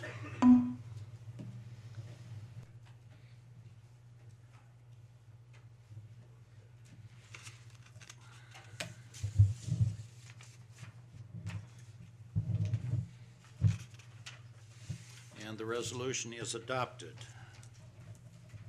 Agenda item number 10 is a resolution to amend Wisconsin's prevailing wage law. This comes to us from the Transportation Committee. I'm assuming the Chair of Transportation, Supervisor Repholz, is presenting the motion, and he indicates he is, and a second from Supervisor Schrank. Alfie, get your second in. Any discussion or comments on the resolution that's in front of you? I just might indicate by way of additional background information, at the recent WCA conference, there were several resolutions that were presented for consideration of the WCA board in the resolutions committee in which I participated. These were adopted and will be part of the WCA legislative agenda for the 2011 legislative session. So it is consistent with the resolution that's in front of you now. Supervisor Repholz. Yes, Mr. Chair, I recognize that a few weeks ago, maybe it's a couple months ago already, I saw there were 52 counties that had signed up to support this move. And since that time, I see there were some more, so I don't have the total amount, but it must be about over 60 now. Any additional discussion? Supervisor Marzov. Thank you, Mr. Chair. Just another housekeeping item. In the 6th whereas, on the 3rd line, I respectfully suggest that we insert the words "has caused" between and disruption so that it reads has caused disruption to adjustments made, etc.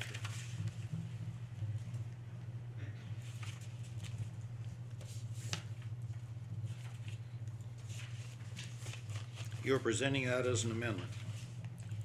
It's just a house cleaning suggestion, Mr. Chair. If it needs an amendment, yes, I propose it.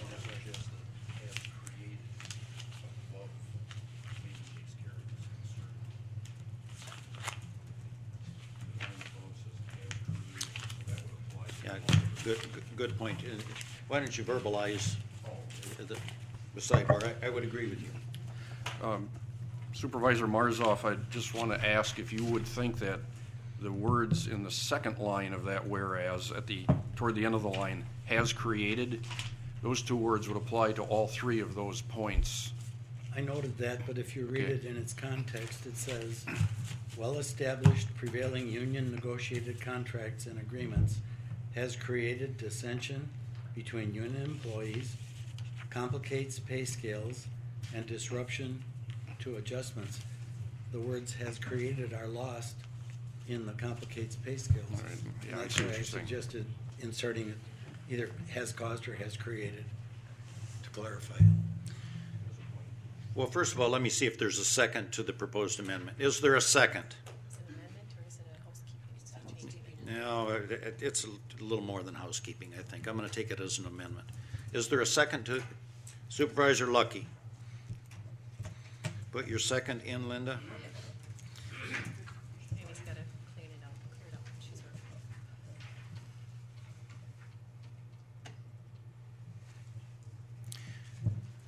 Are you clear on the proposed amendment, which would add two additional words, has created, or is it has caused? Either one. Which do you prefer? Let's stick with "has created" since that was the first part used. It adds the words has created immediately in front of the word disruption in the third line of the 6th whereas paragraph. Are we clear? Any discussion? Proceed to vote on the amendment, which is to add the two additional words. Linda has to present.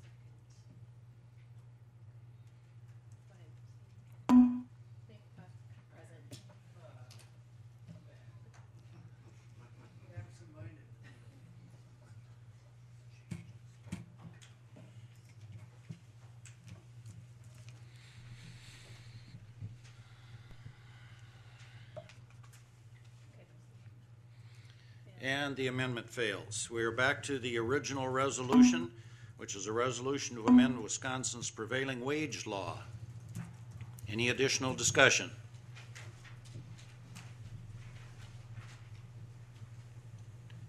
We need to get the original motion and second in. Any additional discussion?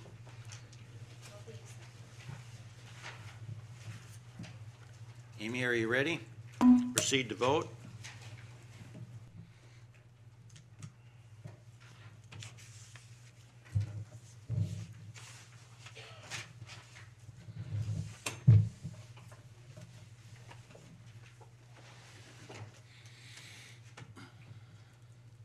And that is adopted unanimously. Supervisors, we're dealing with a number of resolutions today, and I regret that we are not yet where I hope that we will be, and in fact will be at some point, and that is to have attached to the resolutions for action items personnel and financial review. I still feel strongly about that. We've still got some hurdles to overcome at the staff level, but we will get there. We will be to the point where we have those reviews done, and I regret that we're not there yet. Agenda item number 11.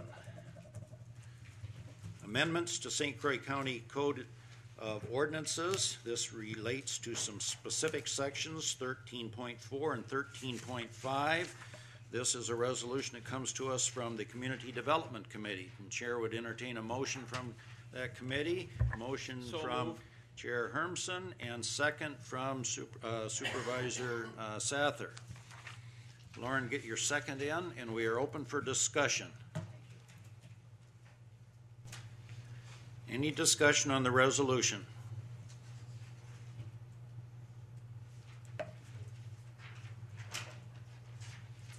No discussion. Proceed to vote.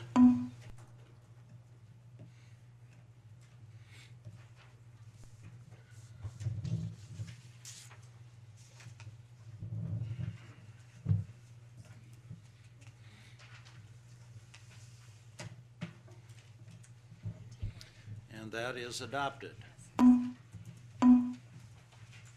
Agenda item number 12. As I indicated when we reviewed the agenda, the concept of changing our governmental structure in St. Croix County from the current structure of an administrative coordinator to a proposed structure of county administrator was reviewed extensively by the last administration committee meeting, and as a result, that committee unanimously reported out a motion to consider the concept. We then discussed this at length in the committee of the whole, and I believe that there was what I interpreted at least to be a consensus of that group to proceed with the consideration. And so at this point, Chair would entertain a motion simply to do that, to consider the concept of changing from an administrative coordinator to a county administrator. Motion from Supervisor Seacard and second from Supervisor Rebholz. Roger, if you get your second in. Discussion. We've probably vetted this at great length. Any discussion on the motion, which would be to consider changing from a coordinator to administrator? And seeing none, proceed to vote.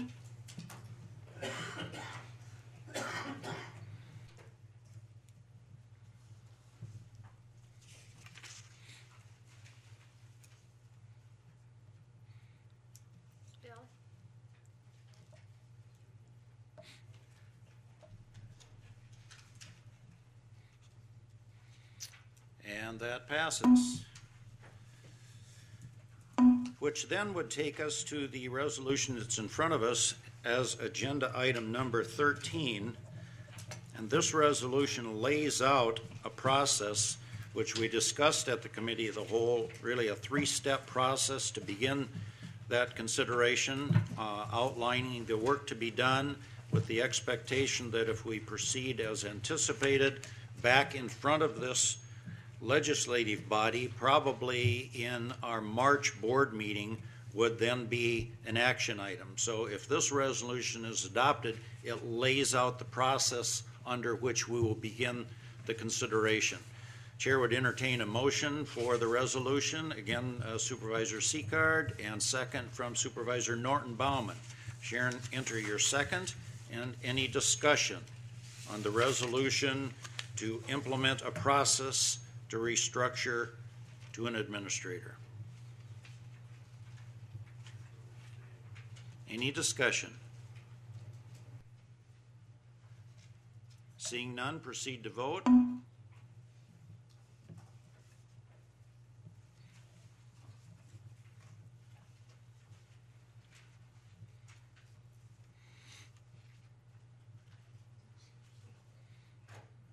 Sharon?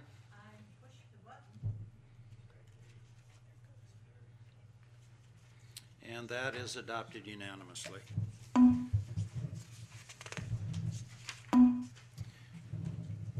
Pretty good timing, I would say. That takes us up to agenda item number 14, which we anticipated doing at approximately 11 o'clock. It looks to me like it's 11 o'clock. So I appreciate the efficiency with which you have dispatched your duties this morning, supervisors. And at this point, I am going to call Dave Simons. He needs to enter his flash drive. Okay, very short break. Don't leave the room unless absolutely necessary, but refill your coffee cup. And then we will proceed to the final report of Phase 2 from Dave Simons. By Supervisor Rebholz. He is here today to present the final report of Phase 2. You'll recall when we began this process, which is not only looking at space needs and space utilization, but also looking at our buildings. We came up with a facilities condition index on our buildings. As we're working through that whole process, Dave has been providing valuable service, and we laid out a plan to look at this in 3 phases. Phase 1 was completed and a final report presented to the board. Phase 2 is now completed. That is Dave's report here today. And then we will need to consider if we are going to proceed to Phase 3, which completes the process. So, Dave? Thank you. Thank you and good morning. I'll have to say I'm very impressed this morning with your timeliness. I appreciate that. And I will try to do my best as well to keep this moving today. To that end, what I would like to request, if possible, is if you would hold your questions to the end of the presentation, because I think we can get through it faster. And please jot those questions down. You should have a handout at your desk, and there's probably some extra copies if anyone else would like to see it. And we'll go through it in that manner, and we'll open it up for questions when we're done here. So we do have some ground to cover today. I'd like to give just a touch of background for Phase 2. And then get right into buildings and grounds for the 3 campuses, Hudson, New Richmond, and Baldwin. Talk a little bit about community space sharing with the communities where our campuses are located. Talk about the department space survey, some about space usage and efficiency. Just touch on the meetings that we've held over the last year and some documents that we've prepared and how that you can get copies of those documents. And then talk a little bit about Phase 3 tasks, and then open it up for questions after that. So in terms of background, as indicated by the chair, the Building Facilities Long-Term Planning Committee was formed in early 2009, and our firm, SEH, was hired to do a planning study of the 3 campuses. And it's really a high-level review of buildings and grounds. And as we go through the phases, we're starting to drill down more into the particulars. We've developed a 3-phase approach, as was mentioned. Phase 1 was done in 2009. We really called that a research and discovery phase. We did a lot of research, checking into really what are the issues that need to be addressed. Phase 2 is what we're talking about today. The majority of Phase 2 dealt with facility assessments, and so we're calling that phase facility assessments. Phase 3 we're planning to do in 2011, and that's really finalize and implement the plan. So Phases 1 and 2 have been completed. So I'd like to start right away, get into the facilities assessments. I want to start with the New Richmond campus. We spent a lot of time this last year studying New Richmond, mostly because you've got an assortment of older buildings there and there's a number of issues to be looked at. And we started right away talking about a condition index. And I've explained this at previous meetings. Basically, a condition index is a industry-accepted method for comparison of condition between buildings. And it's really defined as the cost of the existing deficiencies divided by the current replacement value. So the lower the number, the better. And a high number indicates a building that's in essentially poor repair and would be expensive to continue to maintain. First building that we looked at was HHS. It's your oldest building that you've got. And we started looking at condition, and what we found were a series of things that were concerning, to be honest. We looked at some windows. They appeared to be aged and damaged. Water damage and air infiltration in a number of areas of the building. We had some foundation and drainage issues, which is really concerning, some cracks and some water draining into the foundations. Some abandoned pipes not disconnected, so you've got potential for cross connections and potential contamination. Aged fire alarm system, and some of the air transfer issues don't meet today's codes. The corridor air transfer and some of the tunnels are actually used for air supply, which could pull in gases and such that reside in the soil, and that gets circulated in the building. So those are things that under today's codes that they don't permit at all. But we did find that at the HHS building. There's also some operational issues with that building. It's got an inefficient layout because of the way it was designed. It's very spread out, has a number of hallways that aren't really used. You've got some wasted space there. You've got high utility costs. We were tracking the utility costs for that building, and they're very high compared to your other buildings per square foot. There's also some security and technology needs, obviously, with a building that old. And there's a limited ability to remodel that building because of the way the roof is, and it's essentially just an 8-foot building, and you've got a concrete roof. So it's difficult to do some of the things we'd have to do here to keep it in good condition and bring it up to today's standards. So once we looked through that information and costed everything out and put it into our formula for a condition index, we discovered that the condition index for HHS is poor. It's in the range where we would normally see that building designated for retirement. And so based on that, we did make a long-term recommendation to the county earlier in the year to consider retiring that building in the long term. And as a result, there was a resolution that this body passed back in June to make no allocations for long-term upgrades to the existing HHS building. So in terms of the other buildings up there in New Richmond, we also have some recommendations for your consideration. The health center building is in relatively good condition. It doesn't have a number of the same issues that HHS does, so we would recommend continuing to use that and to upgrade it. In other words, it's worth putting more money into in the future and continuing to maintain. Also, the St. Croix Industries building is in fairly good condition, and the same would go for that building. You do have some other buildings on the campus that we would recommend long-term that you phase out, because again, the cost to continue to upgrade them is starting to be prohibitive.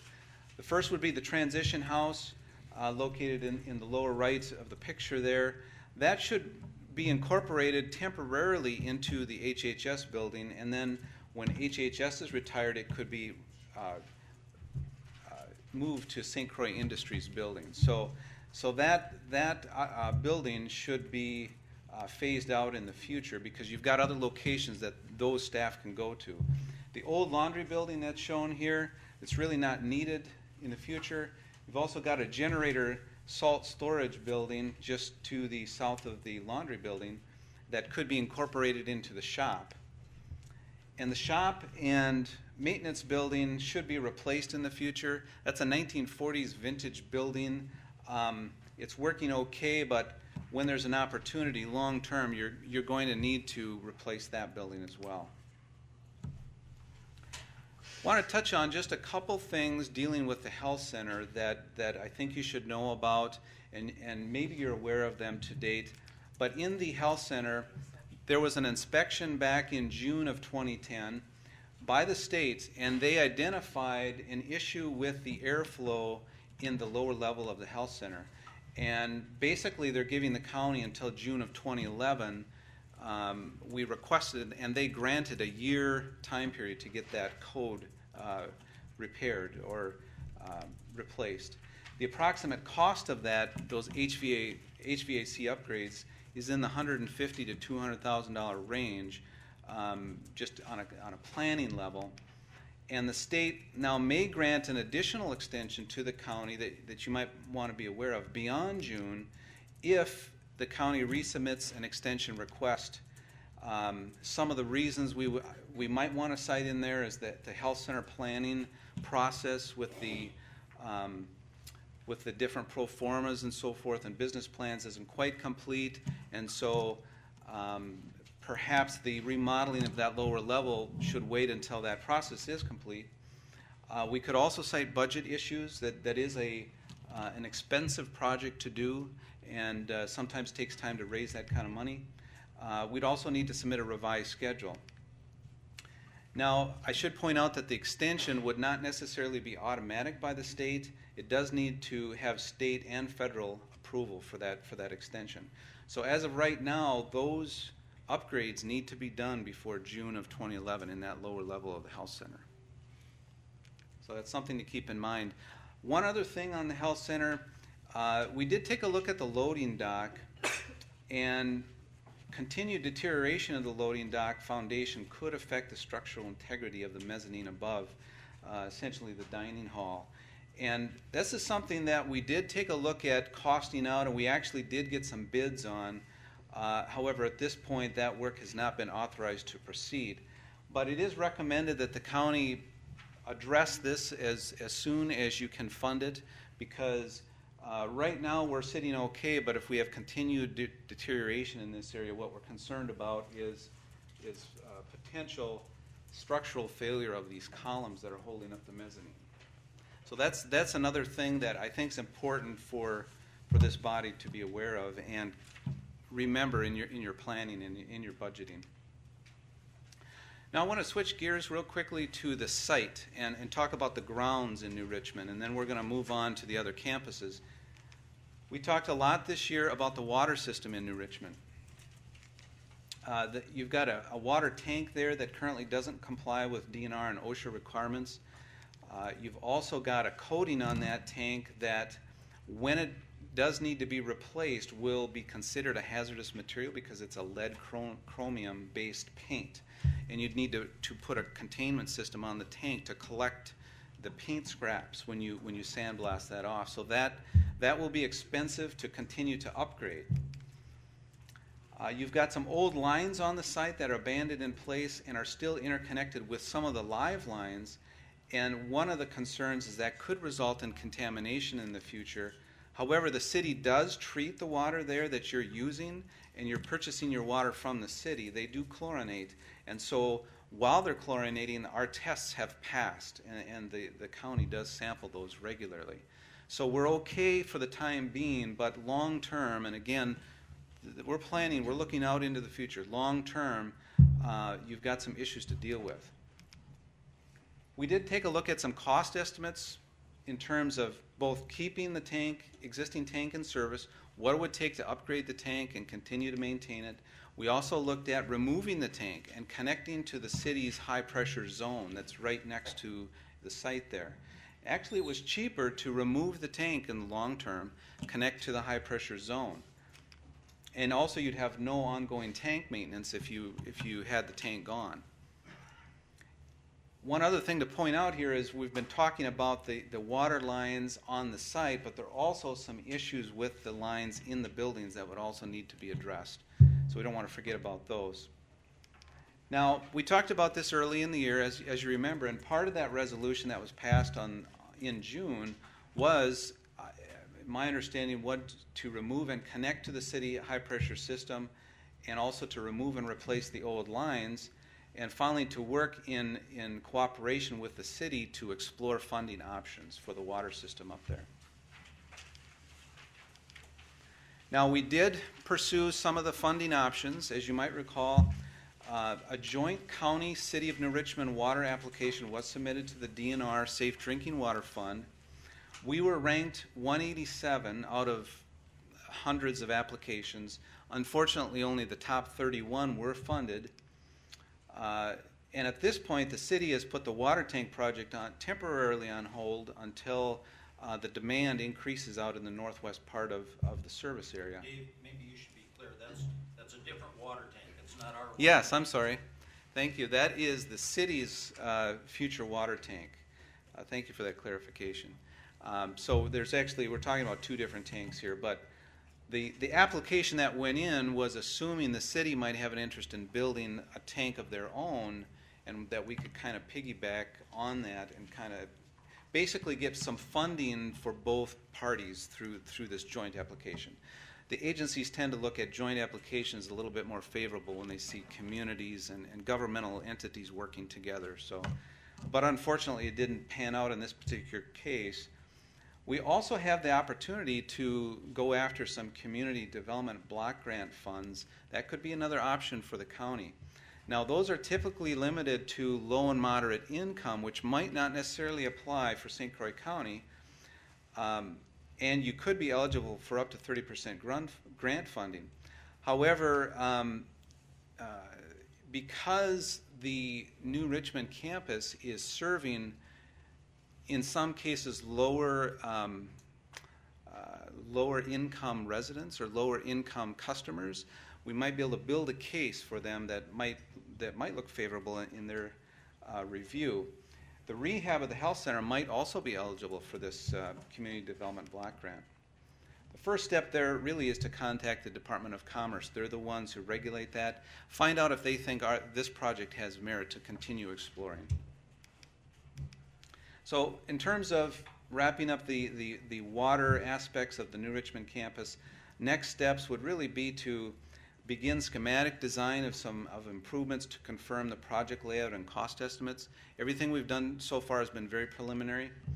Also to allocate some money for design and construction of the project once that's feasible to do, and then to pursue this funding that we talked about. Now also, just real quickly, related to the site up in New Richmond, I wanted to point out that currently one of the earlier recommendations out of a 2000 study by Vierbecker was to prepare a site concept plan. And there were some site plans put together. This is just one of 3 that were in that study. And I just wanted to point out that I think in the future, as the county moves forward, you should continue to look at these site plans and try to narrow down what you really want to do with that property in the future. Because I think in terms of an investment of planning, that this would be a good investment for you to do. You know, I know there's a lot of thought put into those 3 options, and that's something that I think in the future you probably want to circle back around and revisit and say, you know, really, what do we want to do with the rest of our land up there? You've got 600 some acres, and I think a plan would be very beneficial in the future. Also, as you look forward in the future, don't forget some of the transportation-related proposals that are already on the table. In this particular case, Wisconsin DOT has a plan in the future to close the median at the intersection of K and 64, and with that then would need to be the construction of a new frontage road to connect up to County CC or Wall Street. And the current intersection of Wall Street and 64 then, which is currently an open intersection, would become a separated grade intersection. Now this is all in the future, again, once the traffic volumes get heavy enough on 64 to warrant this. But it's going to affect the county's planning because it involves a new frontage road on the county property. And then also, the city has a transportation plan that we shouldn't forget about. They do, in there, talk about the extension of 2 north-south road connections across the county property. The westerly connection is the extension of 120th Street from 185th to 195th. It crosses here on the west side.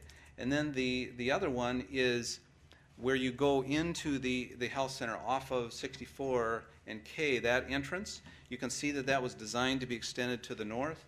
Well, the future transportation plan that the city has conceived includes an extension of that to the north so that there's a connection up from 200th and 195th down to 185th.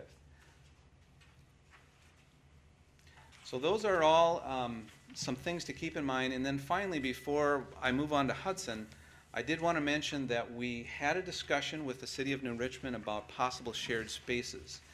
And the reason we did that is because we believe that shared spaces with counties and cities or villages can be a savings to the taxpayers as a whole, because you can eliminate some of the redundancies that both would need to include if they were to build, for example, a new facility. One of the things that we identified in New Richmond was the possibility of using the city council chambers by HHS staff doing court work. And because we thought, well, that would save some travel cost, and we've got some space that's likely available when that would need to be done. However, one of the things we found was some of the issues may outweigh the benefits. There would be some inconvenience to judges and court staff for traveling up to New Richmond, some security, schedule, and equipment kinds of things we would have to work out. But at least we broached the subject. We had some discussion. I think some continued discussion in the future would be beneficial to the county and to the city. Okay, I'm moving quickly, but we will have time for questions when we're done here. So I'm going to move on to Hudson. The Hudson Government Center and jail we found to be in good condition with a few exceptions. The Government Center building here, exterior walls is something that's going to need to be addressed fairly soon. Some window issues, crack issues, insulation type issues. A few security and technology upgrades that you should be thinking about in the future. Now this building is 20 years old, and with good maintenance, we think that you can expect another 20 plus years of service out of this building. So it's definitely worth investing in for the long term. You have about 153,000 square feet of space. Your building is expandable to the north and to the south, and then the jail is expandable to the west. So you're set up pretty well for expansion here. You can see here in this graphic, Government Center building is located here. You can see there's a potential for a building expansion to the north with parking, building expansion to the south with parking, and a jail expansion, or pod, if you will, expansion to the west with parking. You've got about 81 acres roughly on your site. Just for orientation, this is UU and Carmichael Road here. The YMCA is located here. Carmichael Drive is there. Now, we took a look at both the southeast and the northwest quadrants, because those are currently vacant on your property today. In the southeast quadrant, rezoning would be required for any use other than public use, because the city's land use plan, and the city has jurisdiction over the planning of this property to some level. Their land use plan calls for a public. So you'd have to rezone if you want to do anything other than that. And by public, we mean governmental or something similar to what you've got here today.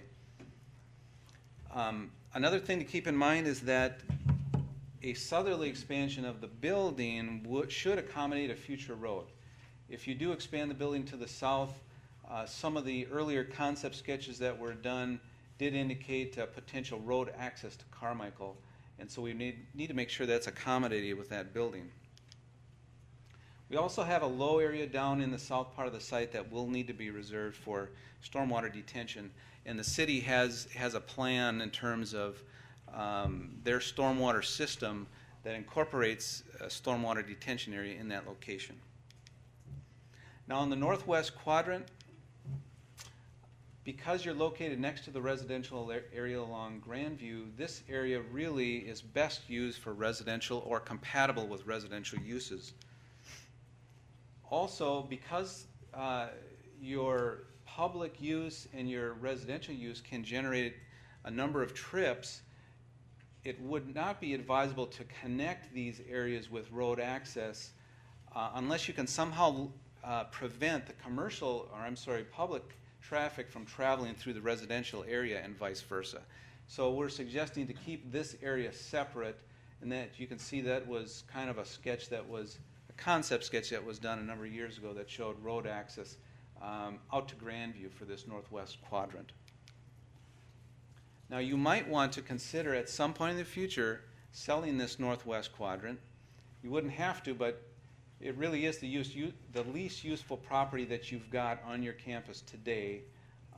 because of its proximity to the residential area, and you've got a large ravine down through here that limits some of the infrastructure issues. You also have an issue today with unauthorized use by public out on this property, and that could pose a potential liability issue for the county. So that's something to think about. Now, we did talk to the City of Hudson about any opportunities for shared space. Their police department is currently in the NMC building for a 5-year period, and then they're planning to move.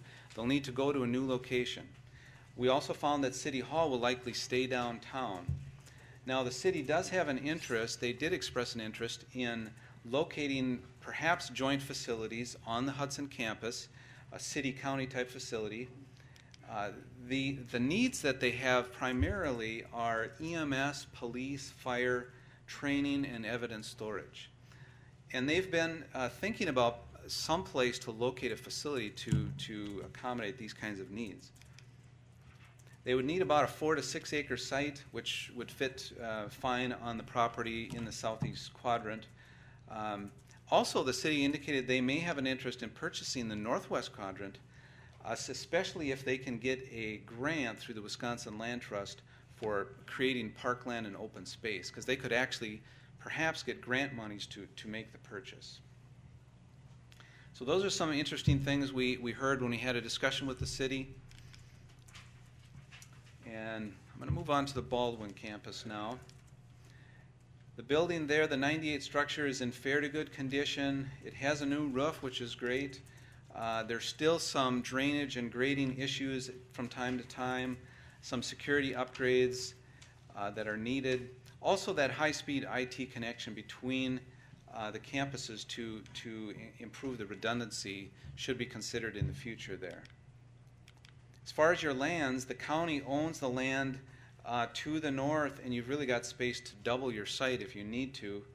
There's also some vacant land across the street to the east, and that site has municipal sewer and water, so it's fairly easily developed.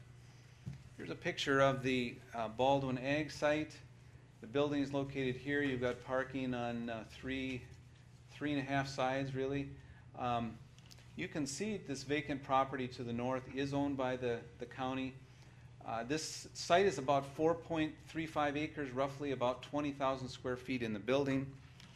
And you do have room here if you were to decide to, for example, build another building of the same size with parking, just for sake of discussion. And you do have some extra room there. So that's a nice situation at your Baldwin site. You wouldn't have to build it like this. You could do an attached addition as well. That'd be another option. One thing that you will need to do in the future is assess the future of the FSA lease. Now, the Baldwin building was built with the FSA in mind, but FSA currently does not have a long-term lease. Now, relocation of another department to Baldwin is an option if FSA moves out. You do have kind of a nice suite there that they are in. And I guess a final consideration is that the current arrangement is convenient for customers and provides a one-stop shop for agricultural customers. So that's something to keep in mind. It's set up nice the way it is. We really don't know, though, what the future of that FSA lease is at this point. So we did talk to the Village of Baldwin as well. Their biggest future need is a police department. They currently have about 2,000 square feet, but they're going to need to more than double over the next 10 years. They're anticipating that much growth. And they have discussed moving the police department to a new location. There's been some discussion of a possible joint village police and county building expansion, perhaps on the Baldwin campus. I'm going to move into some future space needs now. And one of the tools that we use to try to find out what the future needs of the various departments are was a survey that we sent out. We had 10 questions on the survey. Who are your main clients? And again, these were sent to all the departments. Where are they located? Do you foresee changes in your client base? What are the number of staff and hours of operation? What's your expected growth over the next 5 to 10 years? That was important. Any specific future space needs that you know of? which campus should your department be located at, ideally, and in terms of proximity to your customers and such? Who do you need to be next to and why? In other words, what other departments might you be co-located with? Who do you work mostly with? And could you free up space for other uses? Finally, are there ways to consolidate storage and filing? Now, we don't have time this morning to go through all the questions and responses to those surveys, but we did get 40 surveys in, and each survey was assigned a number. We did do a summary spreadsheet, and we do have the detailed surveys and the summary available online if anyone's interested. I also have on the back table back here, I do have some documents, one of which is the complete book of surveys along with the summary of the surveys if you're interested. Now, we'd like to follow up on the surveys in Phase 3 because one of the things we didn't really have time to do in Phase 2 is to circle back and visit with the departments and talk about some of their space issues and their space needs, and also talk a little bit about some ideas that we have for space, future space concepts.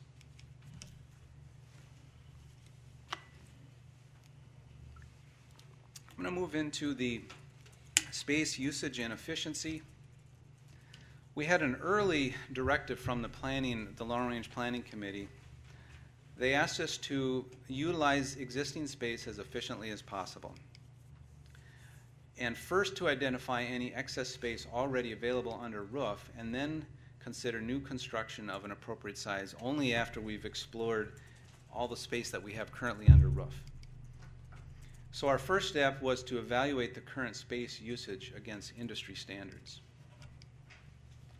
We did find out that there were some trends out there. We researched the International Facility Management Association, found out that workspaces are shrinking. Actually, over the last 10 years, they've shrunk about, on the average, 12%.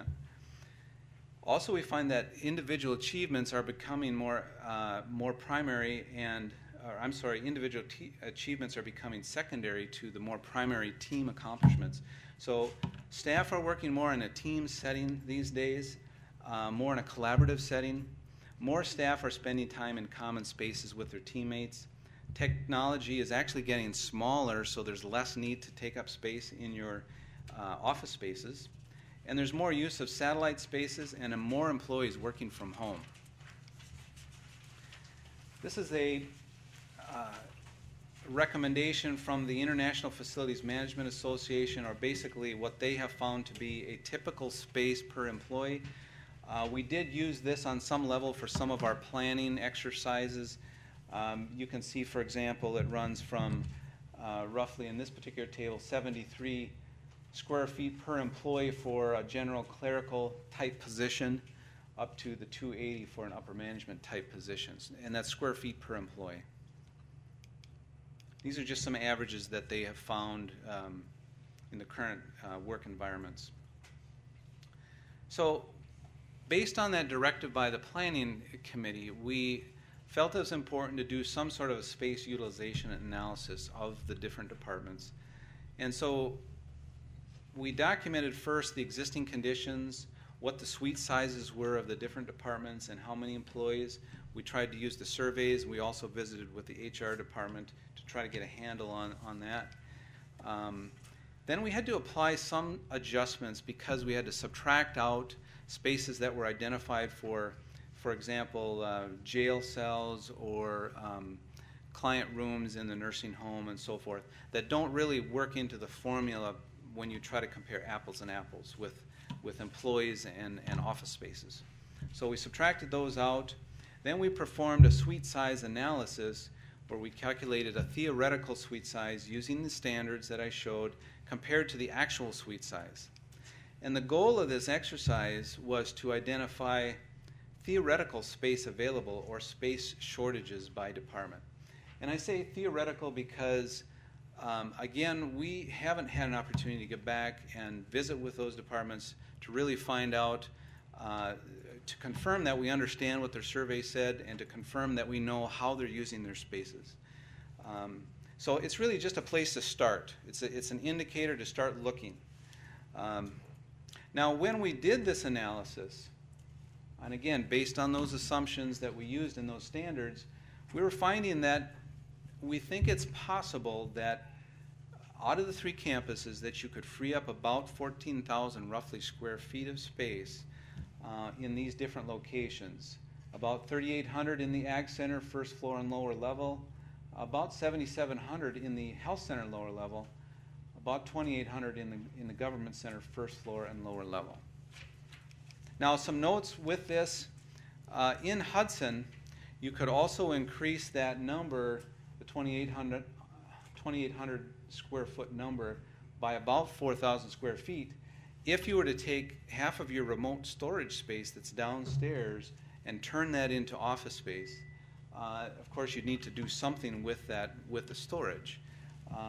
It doesn't lend itself to the greatest office space. It doesn't have windows, but it is an option for you.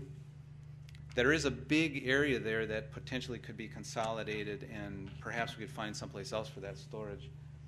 Now, the second note is that the lower level of the Health Center really, through our discussions, should ideally be reserved for new niche services related to the nursing home continuum of care concept. We had kind of identified that space as being a great location to do some pilot programs for the nursing home, getting into new niche services. You've got the space right there. There would need to be some remodeling, but it'd be a great place to test out some continuum of care concepts, because that's what we're seeing in the industry is the trend for successful health centers. And then the Baldwin building probably is the most economical location to free up space per square feet, because most of that square footage is already finished, that first floor level. Some of it is unfinished in the lower level, but that's probably the building where you have the greatest potential for kind of the low-hanging fruit is in Baldwin. One question that came up in our meetings was, well, if the HHS building is going to be retired at some point in the future, you know, what do we do with the HHS departments and staff? And so we started taking a look at exactly what is the footprint that's being used out here. We did some measurements and color-coded these. And although the building itself is 63,000 square feet, when you actually add up the spaces, subtract out all the hallway spaces and common spaces, and then leave off, for example, the conference rooms and Head Start, which is moving off campus, you really come up with a much less figure here, about 28,000 square feet roughly. And so that's the real number that we need to try to find. We would need to try to find an equivalent for if we were going to start looking for locations to house the HHS departments. So we did take a look at some options. A number of them are here on this slide. The first option, per the directive of the Planning Committee, was to free up space in other county buildings for HHS and construct no additional space. Because, as they said, first take a look at this option before you look at others. So option one is no additional constructed space.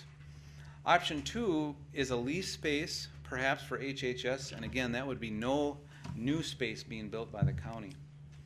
Option three is to construct an addition onto Hudson Government Center to house HHS. Option four, construct a freestanding building in New Richmond. Option five is the thought that we could construct, for example, a judicial wing in Hudson, move the second floor judicial area to the new wing, and then move HHS into the second floor of the Government Center.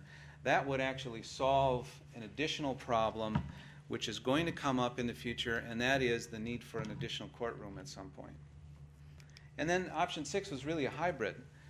You could look at, for example, doing one of options, either one or two, perhaps option one in the short term, maybe option five in the long term.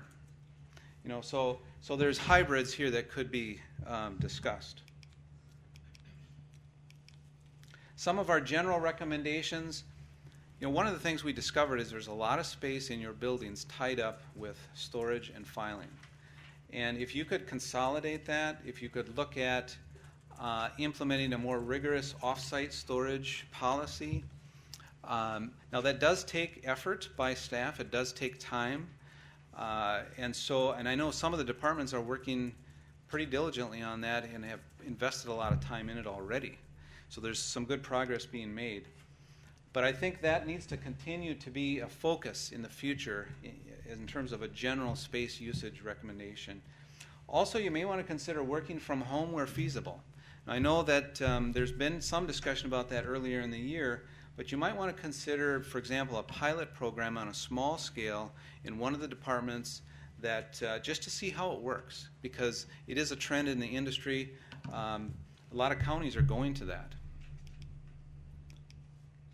Now, short term, as I mentioned, I think one of the first things you want to do is free up easy-to-convert spaces in the other buildings to temporarily house some of HHS staff as we move forward into the future. And assuming the HHS building is being retired, you're going to need to find a home for them. And as space is vacated in the HHS building, then consolidate staff in the south end and begin to close off the north end. The south end has better usage, really connection with the health center, and what we would recommend is as you can find a home for departments, then begin to close that building down. Now you do have some departments that are currently overcrowded, so you're going to need to seek some relief for your overcrowded departments through some careful department moves, some storage and filing consolidation, some select work from home pilot programs, and whatever else you can do to try to temporarily, again this is short term, free up some space for some of those overcrowded departments. Our recommendation would be to avoid leasing for HHS as you look into the future if you can, simply because the current building does not need to be vacated immediately. It's not going to fall down tomorrow. And over the long term, a lease can sometimes be just as expensive or more than a new building.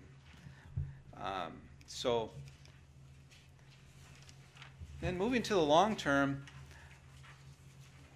we're not seeing any way at some point to get away from construction of some additional space for the county. Now that is based on some assumptions.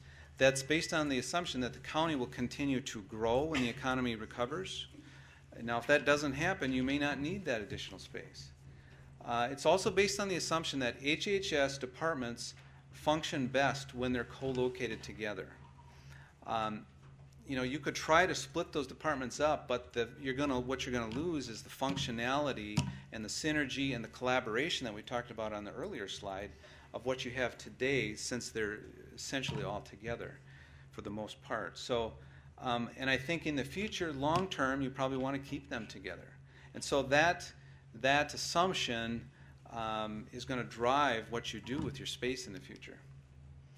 Another assumption here, we did run some numbers, and although it's in some cases can be close, in most cases a long-term lease is more costly than building a new building over the long term. If you look at 20, 30 years out, you're paying a lot of money for monthly lease costs. Plus you have to do the remodeling before you even move in. The other assumption here is a decision needs to be made on the future of the nursing home, because it's very difficult to plan in the future for facilities when that question is still on the table. So that is something that is going to need to be addressed.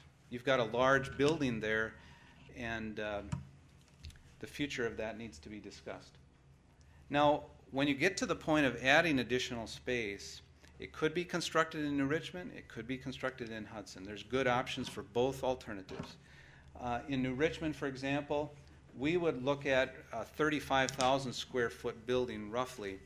And if you remember on that slide where we showed HHS, the total there was about 27 or 28,000. But that did not include hallways, circulation space, mechanical rooms, and such. So that's why we're saying here that needs to be inflated somewhat to cover those spaces. In Hudson, one of the options we had talked about was, for example, a judicial wing expansion, move HHS to the second floor. that would address this judicial issue that we know is coming in the future. So you might ask, what's the time frame when we talk about short-term and long-term? Well, it's difficult to really to pinpoint that. It depends on the economy. It depends on the growth rate of the county. It depends on your funds available. It also depends on the deterioration rate of the HHS building. It's hanging in there, but over time, if things really start to get serious, you may need to pull the trigger on going from your short-term plan to your long-term plan. Just real quickly, I did want to mention that we, if anyone's interested in some of the details that I've somewhat skimmed over today in the interest of time, we did have monthly long-range facility planning committee meetings. The minutes are available if anyone's interested. We've attended a number of administration. This is the third county board meeting we've been at this year.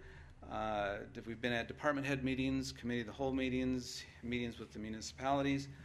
All of those meetings were open to the public.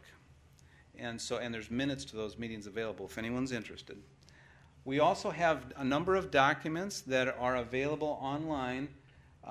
Today they should be available this afternoon on our website. We've got our IT person working on that as I speak. And we're also looking at getting a link from the county website, either putting the documents on the county website or getting a link from the county website to our website so that it's easier for people to find. Those documents, I have copies of them on the back table if anyone's interested. I have the detailed facility condition reports for the health center and the HHS building. I have all the department space surveys, as I mentioned, along with the summary. I also have copies of all the PowerPoint presentations. There's about 16 of them in the binder on the back table, and I also have them online. So if anyone's interested in those, they are available. Finally, the next steps. Begin Phase 3 in 2011. The start and completion time would depend on the status of the Health Center Vision Team work. The Health Center Vision Team is a term that we've come up with for the group of staff that's working on what is the future of the health center. And there's been several business plan options that are being developed currently. They're not available today, but hopefully in early 2011 they would be available. And we'd like to wait to begin Phase 3 until after we have those, because that's a really important step for us. Some of the suggested work tasks were to further collaboration with the Health Center Vision Team, discussions with the different departments to refine and verify the functionality of the space concepts, schematic layouts, refine cost estimates, and finalize and publish the plan at the end of Phase 3. We do have a meeting set for December 20th with the administrative committee, as I understand, to talk about the next steps. So, and I would like to go through these suggested work tasks with the committee to find out where they'd really like us to focus primarily in this next phase. Okay. Yes? Before you go into questions, would you just draw out a little bit more one of the points that you made in your comments about incremental abandonment of the existing HHS building, because that does presuppose that somehow some of the other factors, the abandoned water lines, which would now potentially have more unused water lines, utility costs, airflow, just walk this group a little bit through your suggestion of incremental abandonment, because that creates a whole different paradigm of problems. Right. There is some issues that would go along with that. The closure of the water lines up in that area would need to be accomplished. The heat and utilities essentially come from the north, so we'd have to maintain that connection from the north. They come from the power plant. We'd have to maintain that connection, and there would be some expense and effort involved in closing those areas down. I would say that it's something that's doable, and again, it's I think something that the county should consider, because under the circumstances, your options, the alternatives, are not as attractive. They're looking at lease space. It's looking at building something, which in this economy is going to be very difficult, to fund. So that's why we're suggesting that. Is we think that although we would need to study that more. We think the concept is sound. The concept of trying to find locations for those departments. As we can find them, we start to make that move. And again, the short term, if the county had the funds, you might move, directly to your long-term plan, and which could look significantly different. But that's part of our what I would call a short-term plan. And I would say it's not to be considered a permanent situation. Okay. Questions? Who has the first question? Yes, sir. Thank you. Dave, on page 3, you give us a facilities condition index for the Health and Human Services Center with a number of 0.44 for the ratio. Yes. Is there a similar ratio number for the health center? Yes. The health center ratio that would be comparable to this is 0.33 actually. Now there's a difference between the two buildings in addition to that number that is factored into, I think, the county's decision. The intangibles that don't show up in that number, the inefficiency of the HHS building is much more significant than the health center building. Some of the other things like the inability to remodel. So those are included in this line of thinking, but they aren't necessarily factored into that number. So that's something to keep in mind. Other questions? Yes, sir. On page 6, when you talk about the water supply and the city putting on hold their water tank project, is that required for us to get rid of our water tank? No. So we can get rid of our water tank and then Yes. connect to them without them having created a water tower? Yes. Okay. Does everyone understand the issue of the city water tank and our water tank? I mean, that's clear to everybody, isn't it? I don't think the mayor needs to. I think we fully vetted that. Okay.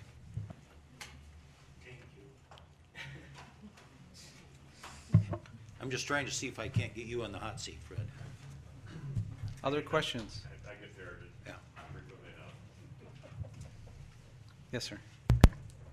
On page 4, the slide that you show where Health Center lower level K-tag, K067. I'm curious, if we were to not use that lower level, would that get us away from the $200,000 requirement to fix that? It would not, because you currently do use the, well, what it would require is moving, a significant move. You'd have to move out your rehab area, your chapel. I mean, you do use that space for storage. You use it for a number of things. It's just not being used, fully utilized. It's not being used for office space, but it is being used. So I guess the technical answer to your question is yes, if you moved everything out of the lower level, you could probably build a case to say, we don't need to do this anymore. But if you do nothing, you would have to do that remediation before June of 2011, because you currently have uses going on in the lower level. So if we were to use it for office space, we'd have to apply for, If you use it for any use at all, you have to do this remediation, and you currently use it today for some different uses. So if you use it for office space, yes, you still have to do that remodeling, because the issue is right now, if there's a fire, for example, the corridor is the plenum. There's no separate air duct.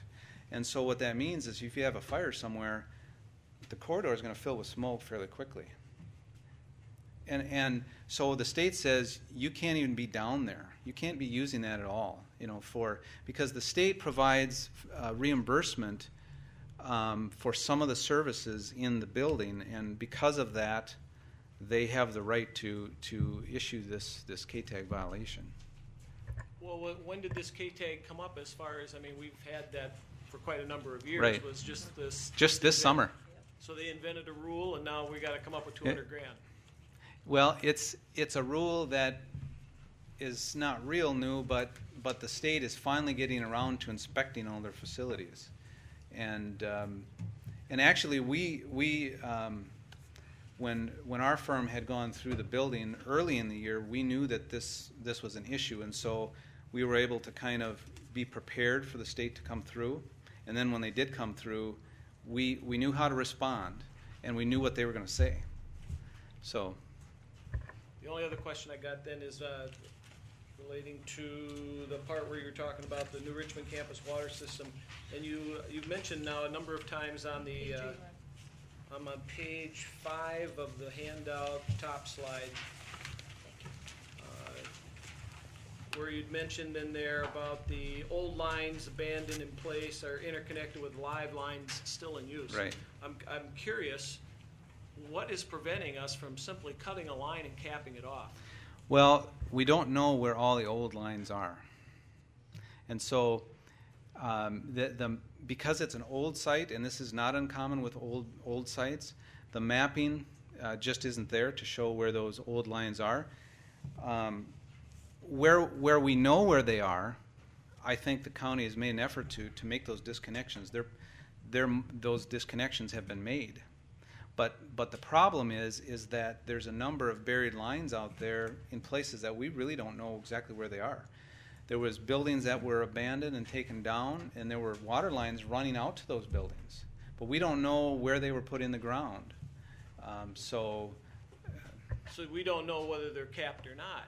You're making an assumption here. Yeah, we're making an assumption, but the assumption is based on the few things that we do know, such as when the city doesn't chlorinate, you get spikes in your bacteria, which means there's stagnant water somewhere in the system. And typically where you find that is at exactly those kind of connections, because you have some stagnant water that could be drawn into the clean water system. There's no disconnection. Good questions. Yes, sir.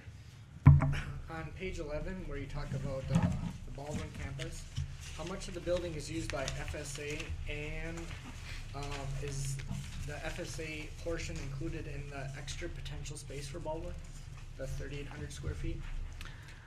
Well, the part of the building that's used for FSA, I don't have the exact numbers with me, but from memory, thinking back on the floor plan, it seems to be about a third to a half of the building in that range. I would say slightly less than a half of the upper level is being used.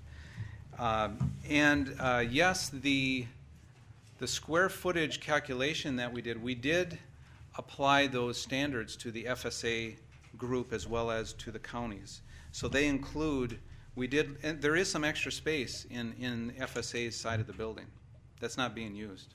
So does that mean them reducing their space or moving that 3,800? That would be them freeing up, just using what they need, what they're currently using, and freeing up the rest that could be made available, and the county could perhaps use that. Yes, sir.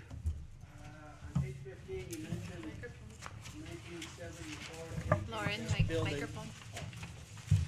You mentioned, on page 15, you mentioned the HHS building space is 63,000 square feet, and in a total of 27,751. Is that the current use? Is that how much space they're using now in that building? Yes. Or is that the need based upon the count of employees and the typical space need standard? That's how much they're using now. That is what they are using now. So if they're using inefficient space, that number could be Yes. less to accommodate those departments. Thank you. Yes. Yes, sir. On page 2, at the bottom, you said that the air corridor, or the corridor for air transfer is that the old health part, or is that in building that's being used for patients? No, that is in the old part. That is in the HHS building for that particular slide. So you have the same kind of issue in that HHS building where your corridors are used for the air transfer instead of separate ducts. And the problem with that building is you've got a concrete roof at 8 foot from the floor. You have no room to put HVAC, to rectify that issue. So now there's no K-tag for that building because there's the patient. You don't have the same patient issue that going on there, but you do have the same issue in the building.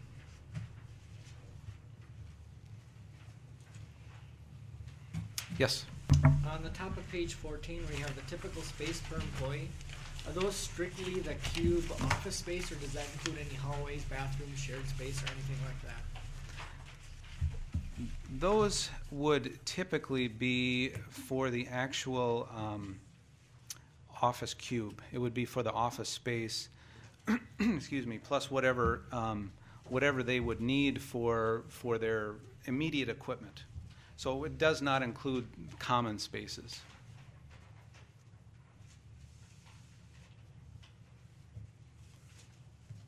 Other questions?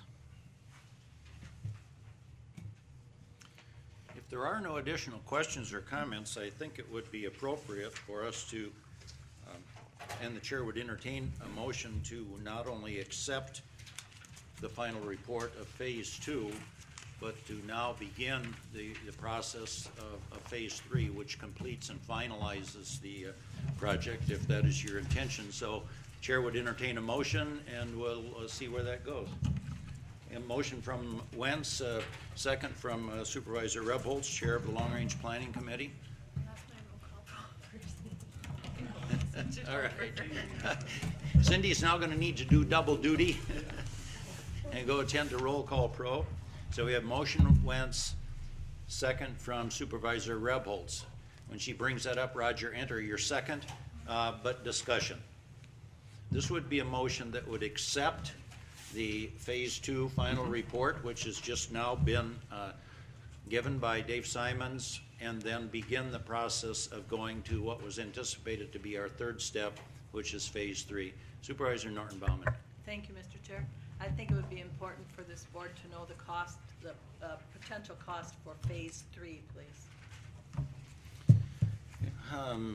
You respond to that. Right. I kind of remember the ballpark. Right. I don't remember how you had it divided down. Right. Into three phases. The third phase, I don't have the exact number with me, but it was in the $40,000 range for the third phase. Thank you. Supervisor Lucky.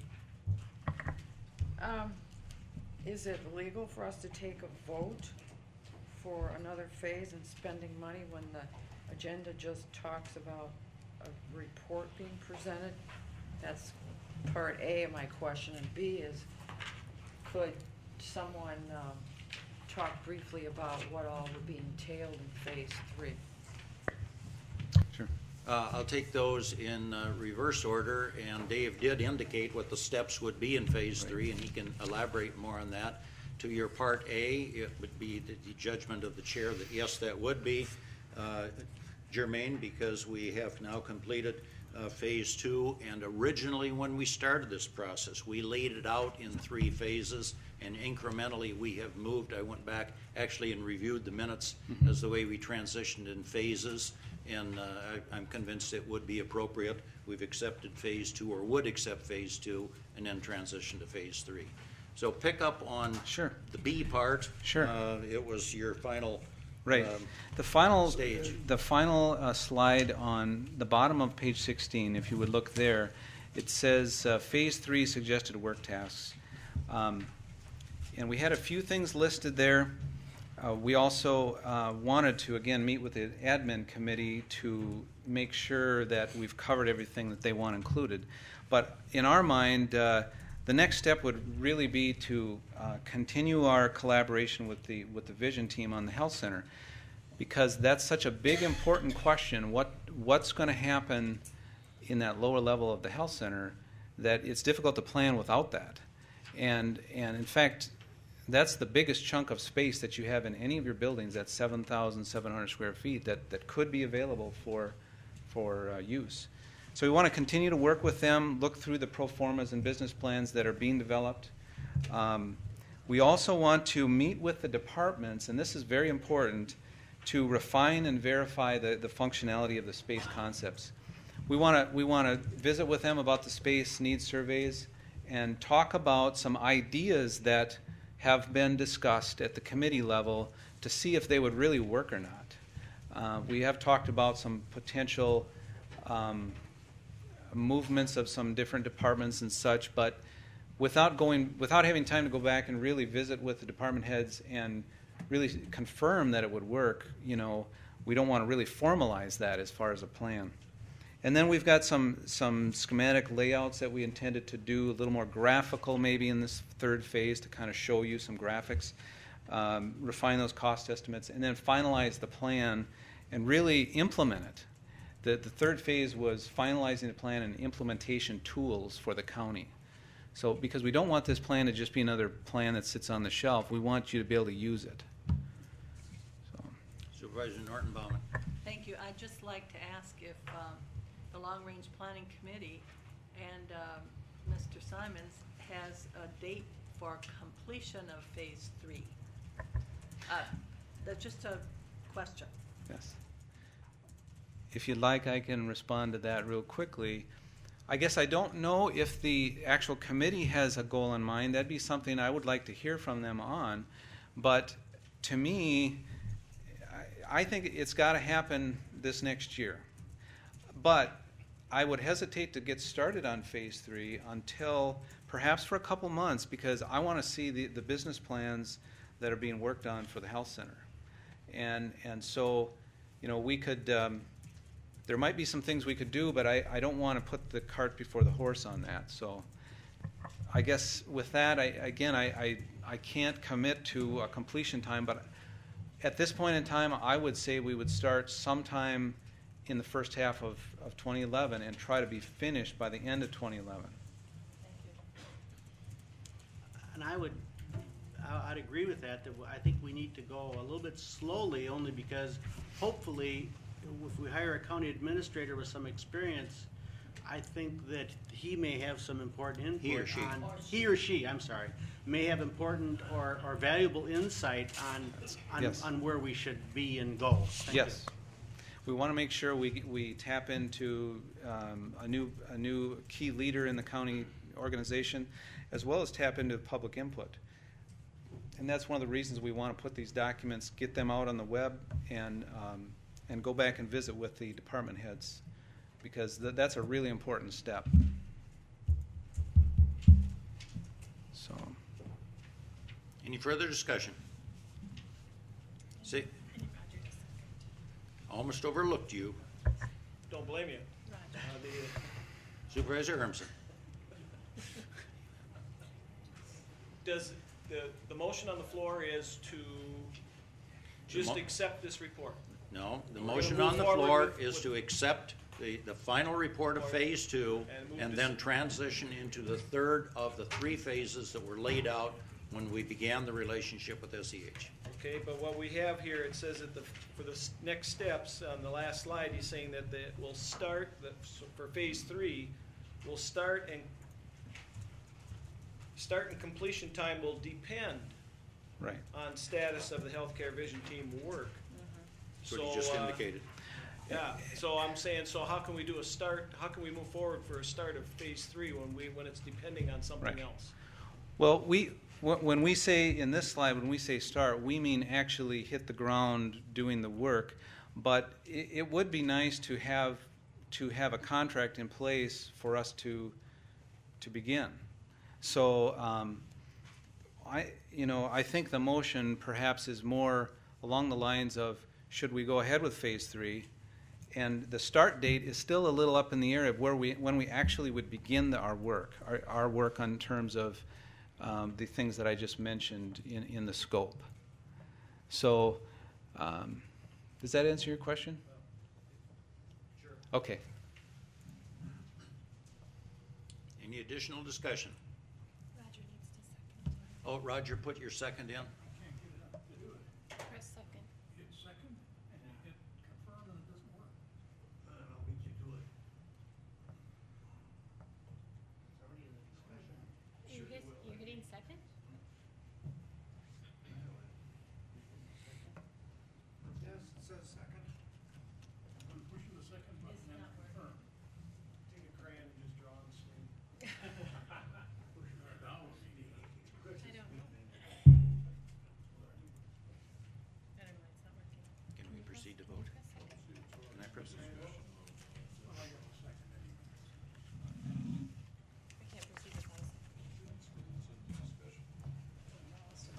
do you want us to vote by hand? Yeah. Cindy is not getting the software to come up, so at this point, the chair is going to move ahead. We will vote by show of hands. All in favor of the motion, which again has two pieces. One, to accept the final report, and then to transition into phase 3, will, by show of hands, vote aye. Opposed, same sign, and that is carried. Thank you very much. Thank you, Dave. Thank you very much for your time this morning, for your patience. I appreciate it. For your questions, very good questions. Do you have any reports of correspondence or zoning requests? I have no reports or correspondence, but I do need the administration committee members and public protection committee members to stop up and sign resolutions. Okay. Several announcements. We did indicate at the last meeting of the Committee of the Whole that another meeting of the Committee of the Whole has been scheduled for the 10th of January. Make sure you get that on your calendar. That will be 7:45 a.m. right here in this room. And we have invited our 4 area legislators to be present. That would be Senator Harsdorf, Representative Murtha, and newly elected Representative Severson from the northern part of the district, who replaces Ann Rachek, and Dean Knutson from the southern part of the district, this side of the county and on down into Pierce County, and Representative Knutson replaces Representative Rhodes. So we will have 2 new legislators. Committee chairs, listen carefully. Committee chairs, I am asking between now and the 10th that in consultation with your committees, you look at specific legislative agenda items as we transition into the 2011 legislative session that impact your areas, and subjects and topics that you want to bring to the attention of the legislators. I would refer you to the new WCA magazine that just arrived in the last day or two. Buck is showing a copy of that, which lays out a WC legislative agenda. I would ask you to review those items as they relate to your specific committee, because the format that we are going to use on the 10th with the legislators is to not have them come and talk to us about what they have in mind doing. As a matter of fact, other than the early part of the meet and greet, we're probably not going to let them talk very much at all. What the format will be that day is for the 5 standing committees and either the committee chair or a designee from the committee to make a presentation to the legislators of what we expect from them in terms of a legislative agenda and how it impacts St. Croix County. So we will assemble at about 7:45. We'll have coffee and rolls and some meet and greet for a brief period of time, and then we will transition into an opportunity for the committee chairs, the committees, to present those legislative initiatives to our 4 legislators. We would anticipate that to wrap up probably about 9:30, and then the legislators will depart, and then we will convene a meeting of the Committee of the Whole. There are some items that we need to talk about then. Probably we will circle back and talk about phase 3 that we dealt with today. We'll certainly talk about the progress that we've got at that point on the work plan for the county administrator, and there's some things for us to deal with. So January 10th. I would ask all of you individually, if you have, I'm sure most of you do, if you have a cell phone, would you just individually just either email me or get to me your cell phone number? Cindy might have that, but if you'd get that to me, I'd appreciate it, and tell me whether you get text as well. There are some times that it would be really convenient from my standpoint to be able to find some of you quickly, individually, and if I don't have to look that up, if I could get that programmed into my phone, especially if you get text, that would be desirable from my standpoint. So just let me know what those numbers are. I'd appreciate that. Any other announcements that should be made? Supervisor Norton Baumann. Yes, thank you, Mr. Chairman. I'd like to make a request to the Public Protection Committee that they report back to us no later than March on the issue of the half-time clerical position in the Emergency Management Department. I have some concerns, having heard Mr. Swetlick report to us today, and I'd like to have that committee discuss that issue and tell us where they are at on the idea of having a half-time position or not having a half-time position in that department. Thank you.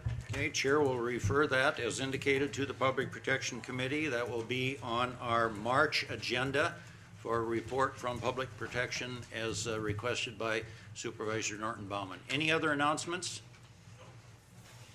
With that, Supervisors, we have completed our agenda and we're adjourned.